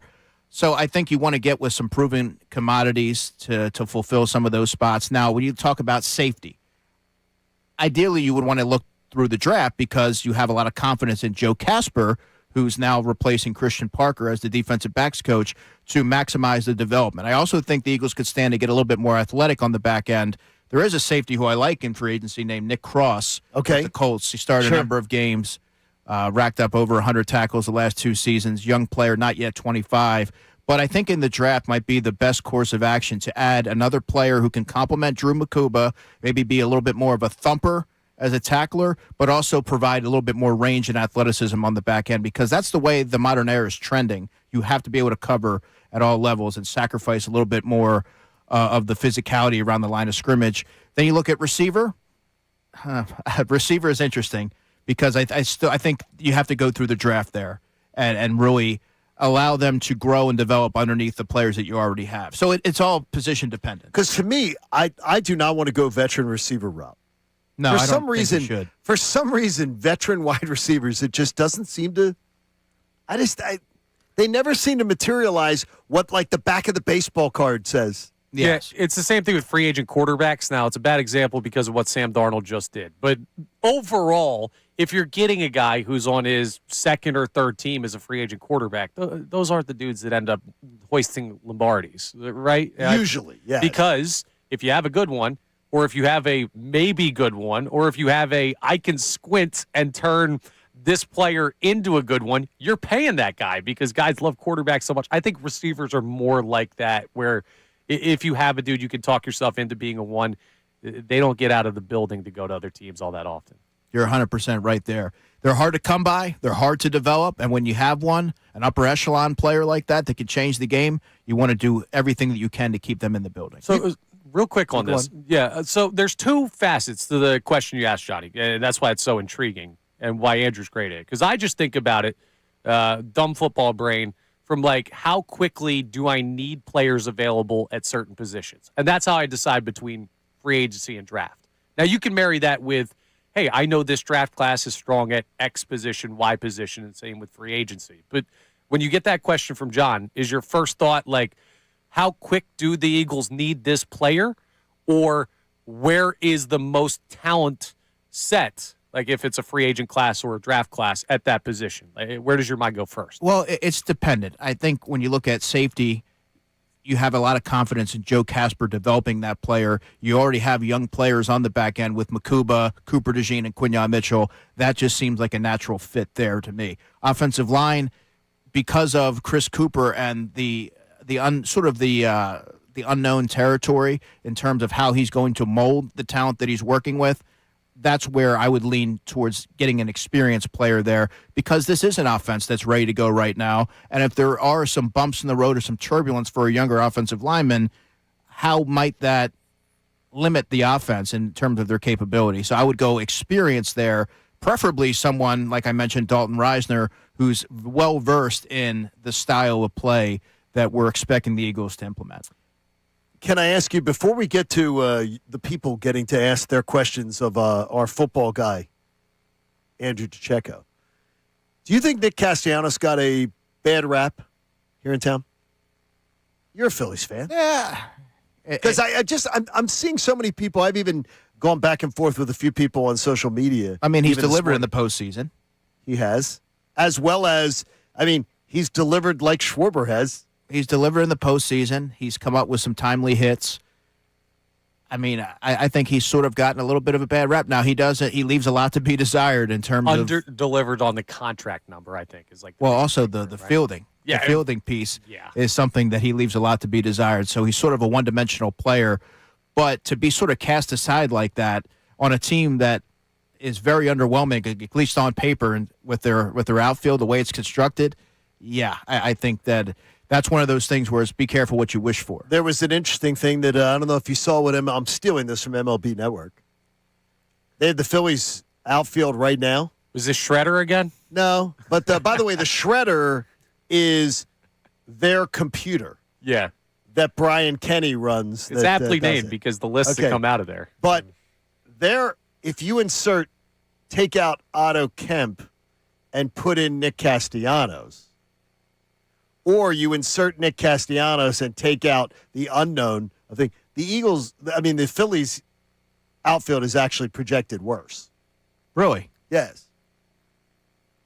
They would be projected better with Nick Castellanos than without him. So because we don't know what Crawford's going to be, and Otto Kemp's not an upgrade. No. So if you just... As much as they're trying to sell it as he's not an upgrade. This is the ceiling and the floor conversation that we had earlier on in the show, right? Which is funny because Nick Castellanos is a floor player, so we're kind of flipping on this one. But you know what he's going to give you. Stability. What you don't know is how good can Justin Crawford be? I can't wait to watch Crawford play. I'm so excited to watch him, and I just hope they let him play. Yeah. I don't want him in center, though. I wanted him in left, but that's a whole other issue. What could 70% or 65% of the Adolis Garcia that the Texas Rangers got in 2023? This team is unbelievable if you get that guy. And this is projecting, but the floor is lower now for the Phillies outfield because Castellanos, you could pencil him in. The ceiling, I believe, is higher. Yeah. Hey, let's find out what people want to know from our man Andrew DiCecco, Sean Rodman. All right, so let's start off with a little bit of a theme early on, and that's with the tight end market. Mason from Mount Union, PA says, Andrew, what do you think about Kenyon Shadiq, the tight end from Oregon? Yeah, I like him a lot. Explosive, dynamic receiver, can block well. I don't know that he's going to be available at 23. He's someone that, to me, with a good combine, good interview process, and you look at his athletic profile, the Eagles may have to trade up to get him. But that's the kind of player that can help transform this offense and make it so much more explosive from the passing game standpoint. I like him quite a bit. But I look at someone like Max Clare, for example, who played tight end for Ohio State, as someone that they could possibly get with pick 68, fall right within that range, who gives you – he kind of reminds me a little bit of Zach Ertz, but gives you a little bit more as a blocker. Considerably more as a blocker. So that's someone that I think when you have all these holes and you're trying to find ways to best maximize the value, that's the third round right there is kind of where I see it. Way too early draft question, just to set a baseline for this. Do you see the Eagles as a potential trade-up team this year? Like, we know they've got picks, but with all the needs that have kind of popped up or close on the horizon, like, what's your feel on that? Yeah, I mean, the Eagles have proven that they're always going to be aggressive if they see a player that they believe you can plug and play, and they're going to help in a tangible way this season. So they certainly have the ammo in which to do so, and Howie Roseman has never been shy about being aggressive. So, yes, I would keep that in play. Okay. What else do we got, Sean? All right, let's go from the draft to the free agency market. Is Njoku an option, assuming his price is less than Goddard? Yeah, financials is going to be the key here. Njoku's a little younger than Goddard. Goddard has the injury history, but he's also built up a lot of equity in this city. The Eagles' best option from my vantage point is finding a way to bring back Dallas Goedert for another season. There's the chemistry there with Hurts that I don't think should be discounted, and he's a good red zone option. And while he has declined certainly as a blocker, he's their best option, and I believe that the next option should be drafting a tight end to be the Goddard understudy. So it's Goddard and then draft or bust. And that's the way that I would do it. I love David Njoku. Big physical guy, liked him coming out of University of Miami, but Dallas Goedert deserves the benefit of the doubt in this conversation, and I think what he's been able to do, his fit, and more importantly, his chemistry with Jalen really would help with the continuity piece there, and then he could help develop and teach a pupil. Greg from Bethlehem checking in saying, if the Eagles' style is going to be more West Coast type, timing throws over the middle has never been one of Jalen's strong suits. How do you think that's going to work out? Yeah, great question. And that's one of the biggest questions that I have this offseason, because it is timing based. The ball's got to come out, and you have to keep the offense in rhythm and on time. I don't know that it might be a little unfair to Jalen to say that he can't do it, because the offense has never commanded that of him. They've always been able to find ways to maneuver around it, and he deserves the benefit of the doubt to really take to this kind of coaching and play a different style than he's been asked to play before. But I'd also be lying if I said I wasn't a little bit skeptical as to how that's going to work out. This is going to be a fun year for that, because like Jalen, we're so caught up on the coaching stuff right now. But when we get close to the season, Jalen's going to have to do something new. And it'll be the ultimate question that haters outside the organization have asked, but some inside this fan base have asked, like, is he here because they've put the right system around him, or is he here because he's as talented of a quarterback overall as his resume would say? And to be clear, Jalen has done all those things that the texter was asking. He's done that before, but it's about doing it consistently, not in the Steelers game and in a couple postseason. Like, you have to be able to do it consistently, and I think that's going to be the biggest task or the biggest challenge moving forward. All right, next up, Mo from Horsham checks in saying, Andrew, do you think the Birds would actually benefit from trading AJ for picks to fill more of the holes we have without grabbing players off the scrap? You know, it's an interesting question, because the Eagles play such a low-volume passing pass attack. They've implemented a low-volume passing attack. And so you can make the argument, do you really need two high-profile wide receivers if you're going to play that style, or could you get by with a Devontae Smith and, let's say, a Romeo Doubs? I think that's a fair question. But A.J. Brown is still and should be viewed as among the NFL's best, and those type of players don't grow on trees. The Eagles are not going to give away A.J. Brown. The Eagles are a better football team with A.J. Brown on it. So I think despite the fact that you could, conjure some assets to build up the roster in other areas, you don't give away a top receiver. It just makes the offense all the more potent. So on that, real quick, like, what's just because we haven't asked you about it in a minute, what's your latest feel on that AJ situation? I know we're kind of in the dead zone of news. Yeah, I think if you're going off of what he said in the podcast, and he knows that these comments will be circulated and dissected, he said all the right things, and that's certainly something that you want to hear. Sometimes taking a step back and letting the end of the season breathe a little bit offers a different perspective. But there's the other piece of it where what happens if you're not getting your 8 or 9 targets a game, or if the Eagles lose a game or two and there's a little bit of a rough patch as the offense is starting to get fully onboarded? Will there be any sort of turbulence again? Because the Eagles can't go through that again. That can't happen. If AJ's fully on board and he's willing to embrace the changes, I think that's going to be a great fit. But I think right now I'm leaning towards him returning, but that's not to say that it's not without question, because there will be points. There will be points this upcoming season where things won't go in the offense's favor, and it's about how are you going to respond to that. It's one thing to say it now in early February. It's another thing that when everything's live and you're in the thick of things around Halloween and early November, and how are you going to handle that? How are you going to process that? We're going to be finding out. It's going to be an interesting offseason, and you will travel. We'll be talking to you in the coming weeks as you get ready to travel to Indianapolis. A lot of people don't know Indy. Those are some great questions, though. So those people know football, and they know who to ask. Yeah, that's a great. Yeah, those are some really great questions. Appreciate it. I want you to do a column, though, or write up an article on what I sourced out to you, though. Yeah. Just give me those things. Just you do all the research. See, you've got a new editor. How much fun is that? Look at that. I assigned you a story. What else you got for me, John? Yeah, he'll get right on that. Yeah, he'll get right at it, so it's good. All right, coming up, the Eagles need our help making a highlight video for the 2025 season. But there's a catch, and all the guys have to participate. John, Connor, Andrew's out today, but we got an Andrew in. It's Kincade Salciunas on the Fanatic. Hey, it's all about live betting on the BetParx app. I love the BetParx app. Pro basketball all-star game is this Sunday. You got pro hockey off for a couple weeks, but you got, Olympic hockey, college hoops, and more. And there's always other ways to win. The BetParx online casino and sportsbook app is the only app that I ever recommend to you. BetParx has your favorite classic casino games, too, right there on your phone. So let's say you wanted to play a little blackjack or craps or roulette. You could even play blackjack with a live dealer right there on your phone. Believe me, I've done it in enough doctor's offices.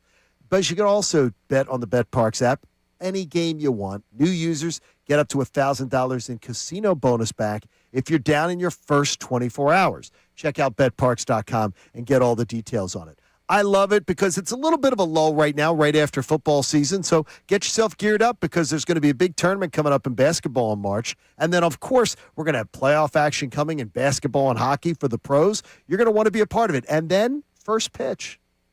You're going to love it. Get on the BetParx app now. Got to be 21 in Pennsylvania, Jersey, or Michigan. Should you have a gambling problem, please call 1-800-GAMBLER.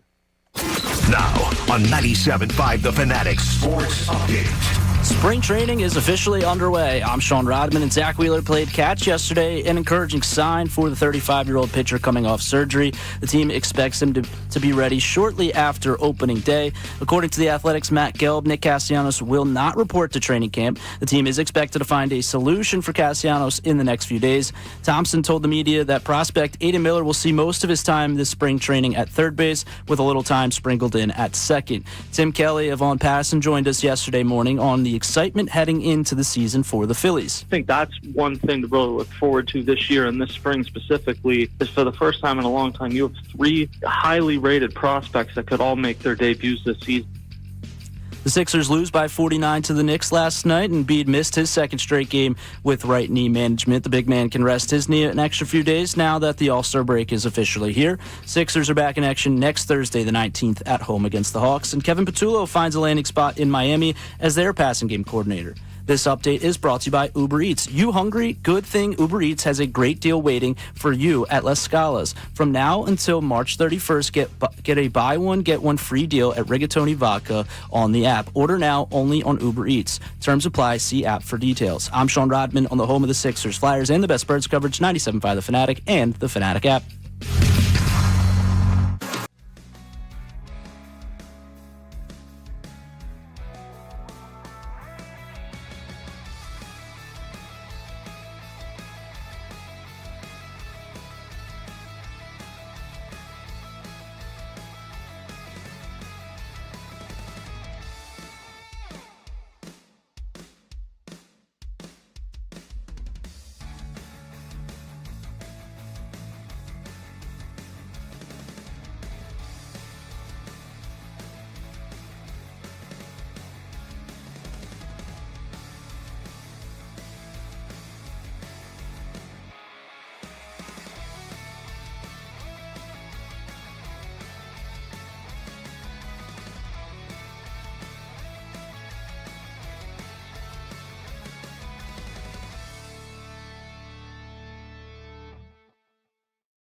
Fanatic app.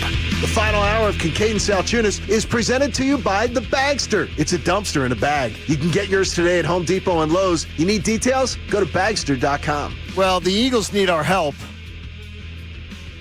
I'm not sure it was Howie who texted me. It could have been. I doubt it was, but it could have been. The Eagles need our help making a highlight video. They saw the Phillies, how they keep putting out those highlight videos. And I always think, and it's a shame, but I always think of our man Ray Dunn. Because Ray Dunn was actually excited to watch the 2023 Phillies highlight video when it came out. When they lost Arizona, the night that it was coming out before the 2024 season, Ray Dunn was talking about how excited he was to watch it. And I was ready to vomit. Going, why are you wanting to watch? Did you want to watch like the train? Like, is there a famous train wrecks you could watch too, and people jumping out of windows that you want to watch? I mean, like, what do you want to watch it for? Well, the Eagles are putting together a 2025 highlight video. Reportedly, I believe it's a legitimate text I got, but they're finding it a little light on highlights. So they said they knew that Andrew Checo would be in, and that Connor and Rodman could help me out. They say after the Week 4 win at Tampa, they're having a hard time figuring out what to put in the video. Oh, yeah, I got you. Okay, so can you help them out a little bit? Is if the Eagles were making a highlight video of last year and you weren't allowed to put anything in it after the win at Tampa, so they're 4-0, A.J. Brown has just grabbed his phone and he's just started with his very first cryptic Instagram post to start to bitch and complain. No one could be unhappy at 4-0, but somebody was. So you're 4-0. What are the things? Well, I would have said the punt block from Cam Latu that Sidney Brown returned for a touchdown against the Bucs, but I'll say the J-Looks Hunt pick 6 against the Minnesota Vikings. That's the first thing that comes to my mind if we're looking at it past that point. That was a happy Saw it game. live. It was fun. That was a happy game. You were there. Yeah, I would just say replay the entire second Giants game and get on with your life. I think that the thing is, the second Giants game to me, though, to me feels like a, first of all, I can't put highlights of beating the Giants. Yeah. But the second Giants game felt like such a, okay, how the hell did you lose to them the first time? More than it was celebrate beating them the second time. The Tank Bigsby play where he sort of caught the pass, he ducked his head and was able to pick up 30-some yards on that. That was something that I think the Saquon Barkley touchdown against the Commanders late in the season in Landover, that stands out to me. Dallas Goedert picking up the beating Pete Retzlaff's longstanding record for receiving touchdowns by a tight end in franchise history. Was that a loss? They won. That was a win. That was the Washington game. That was the Washington game. You could put together a pretty good defensive highlight package from the Lions-Packers back-to-back games. Yeah, you could, I guess. You just have to scrub out everything on offense. It's just that it's real weird because if I asked you to do the same thing in 2024 of the regular season, before we saw the playoff domination, postseason domination, I would think you could come up with so many more happy memories. Yeah. Maybe it was because of Saquon's dominance? Yeah, that certainly helped because the passing game, as I mentioned, that was nothing to write home about that season either. Until the Pittsburgh game, then there were moments, yeah. Right? But it would be almost all Saquon. It would just be the Saquon highlight film if you did 2024 regular It honestly season. seemed like it, didn't it? Yeah. I mean, it really did. But it is interesting. I wonder if there will be a highlight video of last year. There's more plays than I think are. Well, you rattled off quite a few there.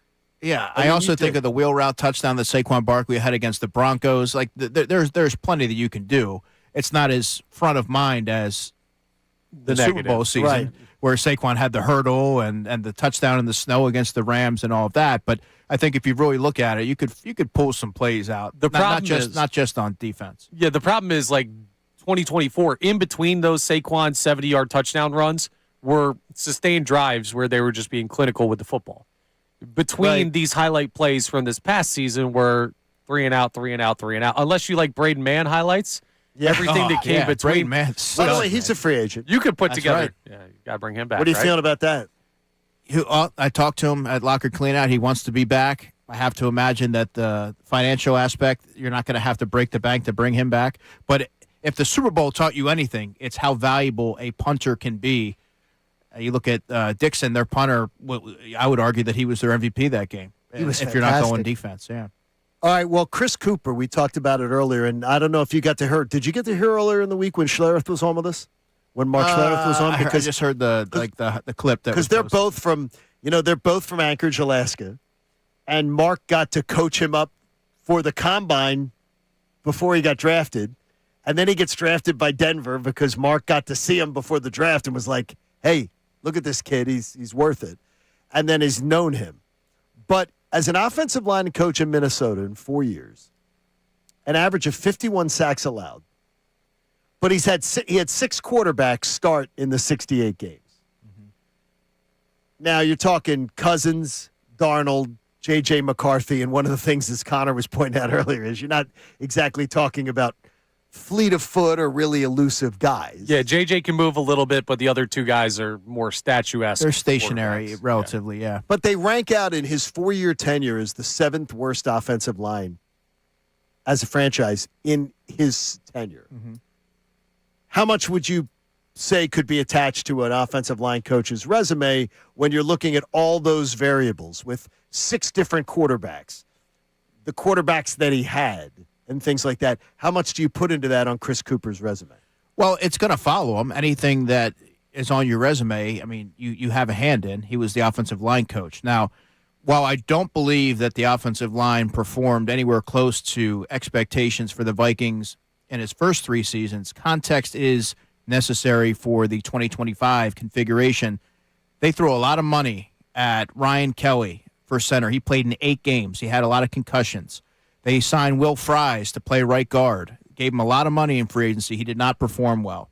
They already had Christian Darrisaw and Brian O'Neill as your 2 bookend pillars at tackle, and they're exceptional players, I would say. But and they drafted Donovan Jackson in the first round to play guard out of Ohio State. Took him at 24. So they sort of carpet bombed the position in trying to give them the best opportunity to protect J.J. McCarthy in his first season as a starter. And injuries really ravaged that group. Darrisaw played in 10 games. I mentioned Ryan Kelly, the center, played in 8 games. Donovan Jackson missed some time. I think the only player who played all 17 games was Will Fries, and he was probably their weakest player. I would make that argument. But the other piece of it, and something that made Jeff Stoutland so exceptional, is that it's your job as the offensive line coach, as the position coach, to maximize the talent that you have at your disposal.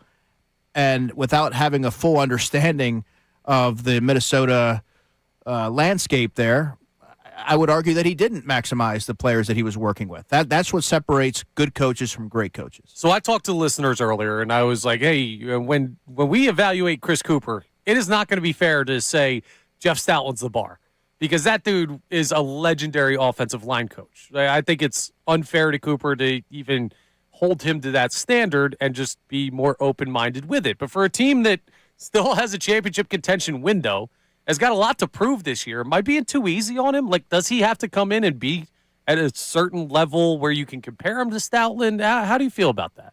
I don't think anyone's going to be able to compare to Jeff Stoutland. And that's not coaches of his caliber don't come across all that often. He's one of one. But that's not to say that Chris Cooper can't have his own imprint and legacy in Philadelphia by producing his own group of offensive linemen with having them be effective protecting Jalen Hurts and taking charge of a new style that the Eagles haven't seen. Eagles offense hasn't seen in quite some time.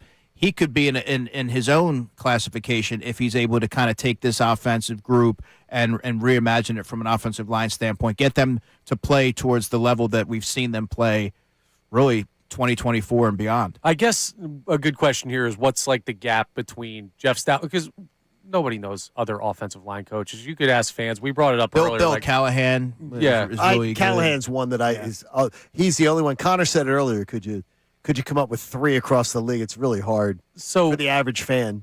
I guess what I'm trying to get to is, like, what's the gap to you between Jeff Stoutland and what he was for the Eagles and the just run-of-the-mill average NFL offensive line coach? Is it the Grand Canyon? Is it smaller than we would think here in Philly because we respect Stoutland so much? I think it's pretty considerable. I do. I think it's seismic because you look at his track record of success for 13 seasons. He produced 27 Pro Bowlers. He helped mold 3 Hall of Famers. And I named a lot of the players that he's had a hand in elevating them and bringing them to starting caliber, whether it was Fred Johnson and Brett Toth, if you want to keep it modern, whether it was Matt Tobin, who was an undrafted player, came in with Jeff Stoutland in 2013. Second year, he had to play right guard, and he was a tackle at Iowa. Alan Barber, Stefan Wisniewski, and Halapulavati Vaitai. Coyote Awashika, who became a starting offensive lineman for the Detroit Lions, didn't necessarily play all that much here, but Jeff Stoutland certainly had his imprint on his growth. So, yeah, I mean, that's why I say that it's seismic, because it's one thing to just be able to teach the technique and all of that, but this was someone who could teach, connect, develop, and push to the brink. And not every coach has that DNA. See, that's fantastic. And it's fantastic if they find a guy who can even develop into 85% of that. I'd take half of it. Yeah. I mean, my goodness. But hey, remember, you got a Super Bowl window still I'm a little open. more lenient than the average person. That's why I asked the question. All right, we're going to put a big bow on some of these Eagles discussions. If you have a late text you want to get in, you can try it at 610-632-0975. We'll find out if we truly got any answers. Plus, has football given away something to baseball that they used to share? We'll get that answer, too. Middays with Marks comes your way at the top of the hour, so don't turn the dial ever. From 97.5 The Fanatic.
Salciunas is back from the break. I wonder what they're going to get into.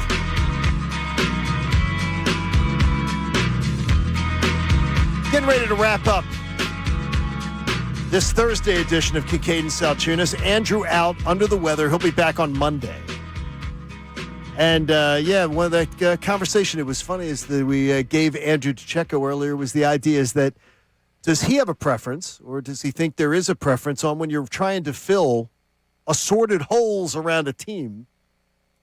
Are there certain areas where you say, well, I want to fill that in free agency. I want to fill that with veterans. I want to fill that in free agency trades. I want to fill that in the draft. Are there certain proclivities to go into certain position groups? So I thought Andrew could write something about that, Connor. Maybe educate us all. I'll be excited to read it. I would be too. So, which is good. But I'm always excited to hear Andrew's thoughts. Now, look. Appreciate that. Gentlemen, his pitchers and catchers report. And I see all that warmth down there in Clearwater. I'm really pissed about it, I got to tell you. I remember when fans used to feel the same way about congregating at NFL training camps. Yes. Lehigh. Not just Lehigh, but all over. Westchester for me as a kid. Latrobe for the Steelers at St. Vincent's College. I remember it being a big deal. Like to go to Westchester and see the Eagles back in the day. That's all been taken away.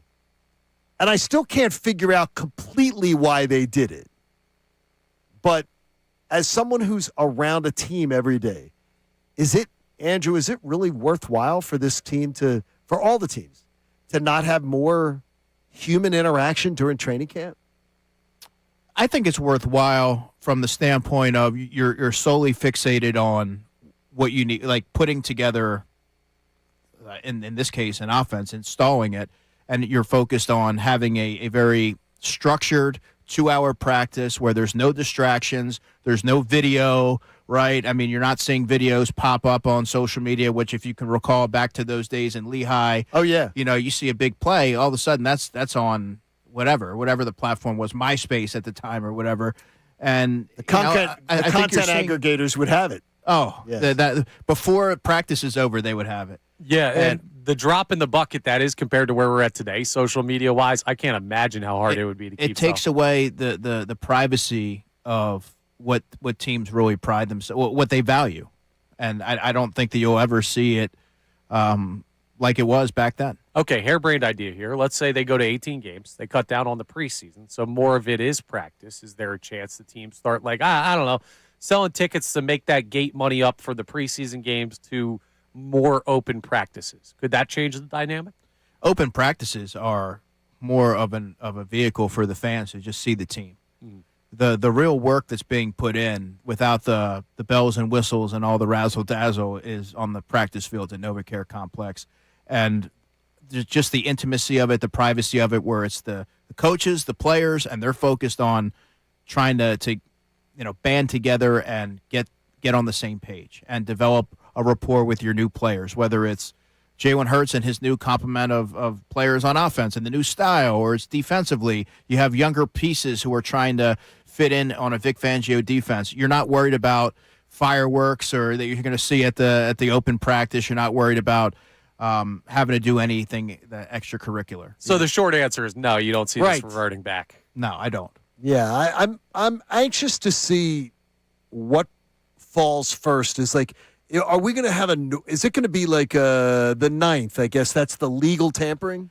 Yep, that would be Monday, and then free agency officially opens March 11th. So I'm anxious to see what is going to be noisy early, because I really believe it could be like a game of dominoes that just goes in a million different directions. Like, what if they shock us and go one direction that we didn't expect? I mean, Saquon Barkley caught everybody off guard.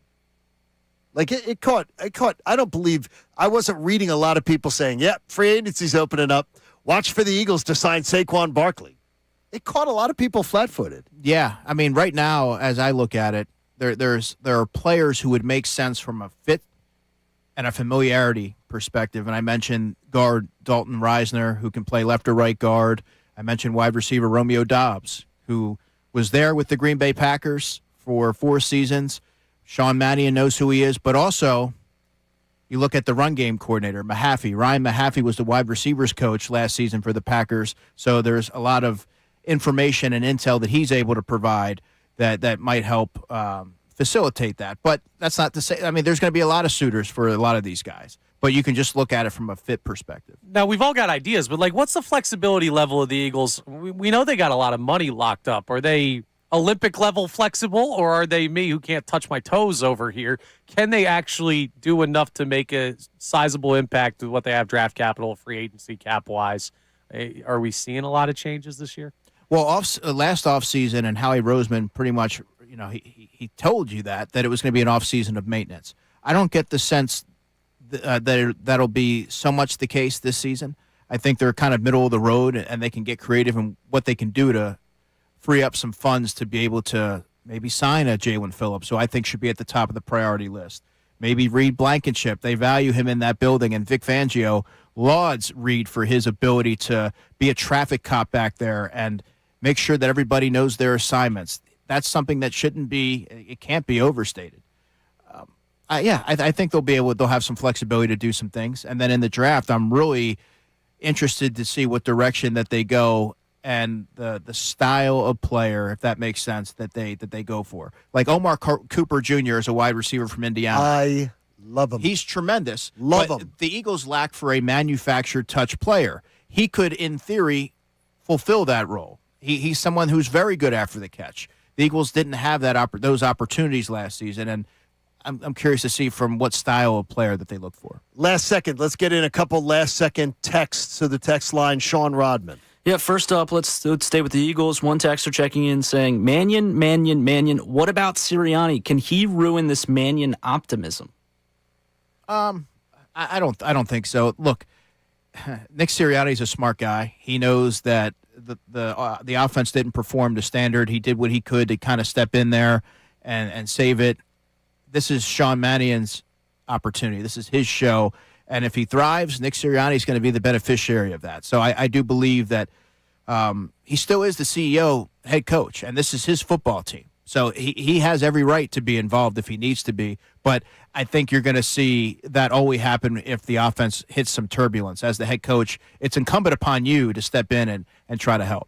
I do think the question of what do you do around here that people have asked before, and I think it's a little ignorant when people say it about an NFL head coach, but it's going to be more potentially relevant than ever with Mannion being given such control of what is being done on offense. Oh, yeah. That's just one of the many layers that I find to be most fascinating this offseason. He has a lot on his shoulders now, Sean Mannion. I mean, he's under an immense amount of pressure, and we're going to see. Pressure, can burst pipes or create diamonds, I guess they say. So we're gonna learn a lot about that. We got an offensive love triangle with this team because we've had Jalen Hurts say the offense is going to look the way I want it to look. We've had Nick Sirianni say multiple times, this is my offense. And now we've got Sean Mannion getting the opportunity to hire a staff and bring in these guys, and looks like it's going in a different direction scheme-wise than what they've employed over the past couple of seasons. And the struggle between those three, not that it necessarily has to be a struggle. It could be copacetic, but how that plays out is going to be really intriguing. And Jalen did not have, from what I understand, a lot of input in the hiring of Sean Mannion. Right. So that tells me we will not be hearing Jalen say the offense is going to look the way I want it to look. And Sirianni didn't exactly lead the search either. No. So he did not. But those guys are going to have things to say, and they're going to be a part of it. The question is to what extent. Yeah, I mean, I go back to that square peg, round hole. If you're a good coach, you're going to try to mold your offense to best accentuate what your players do. Well, great job today, Andrew DeCecco. We appreciated you being with us as always, and we will see you next Thursday. What's on your agenda with us on the station? When will we see you again? I guess I'll see you Thursday. You'll see them. You're not in with the. You're not in with. I have no idea. You don't even know yet. Say it's the off season, man. He's got a clear calendar. He doesn't even know. Okay. Thank you very much, Austin Jones, for the fine work with our YouTube audience. Thanks to YouTube, and of course Sean Rodman on stepping into Connor Thomas's chair. And Connor, great job. Thank you. If you want more of me, I'll be back on Unfiltered later on today. So what? Yeah, 4 more hours of Connor. I there know that's what the people wanted. They put in the call. Here's what I would suggest. Everybody wash your hands around this place so we can hopefully stay healthy. And we look forward to Middays with Marks. Sean Brace is in. That comes your way next.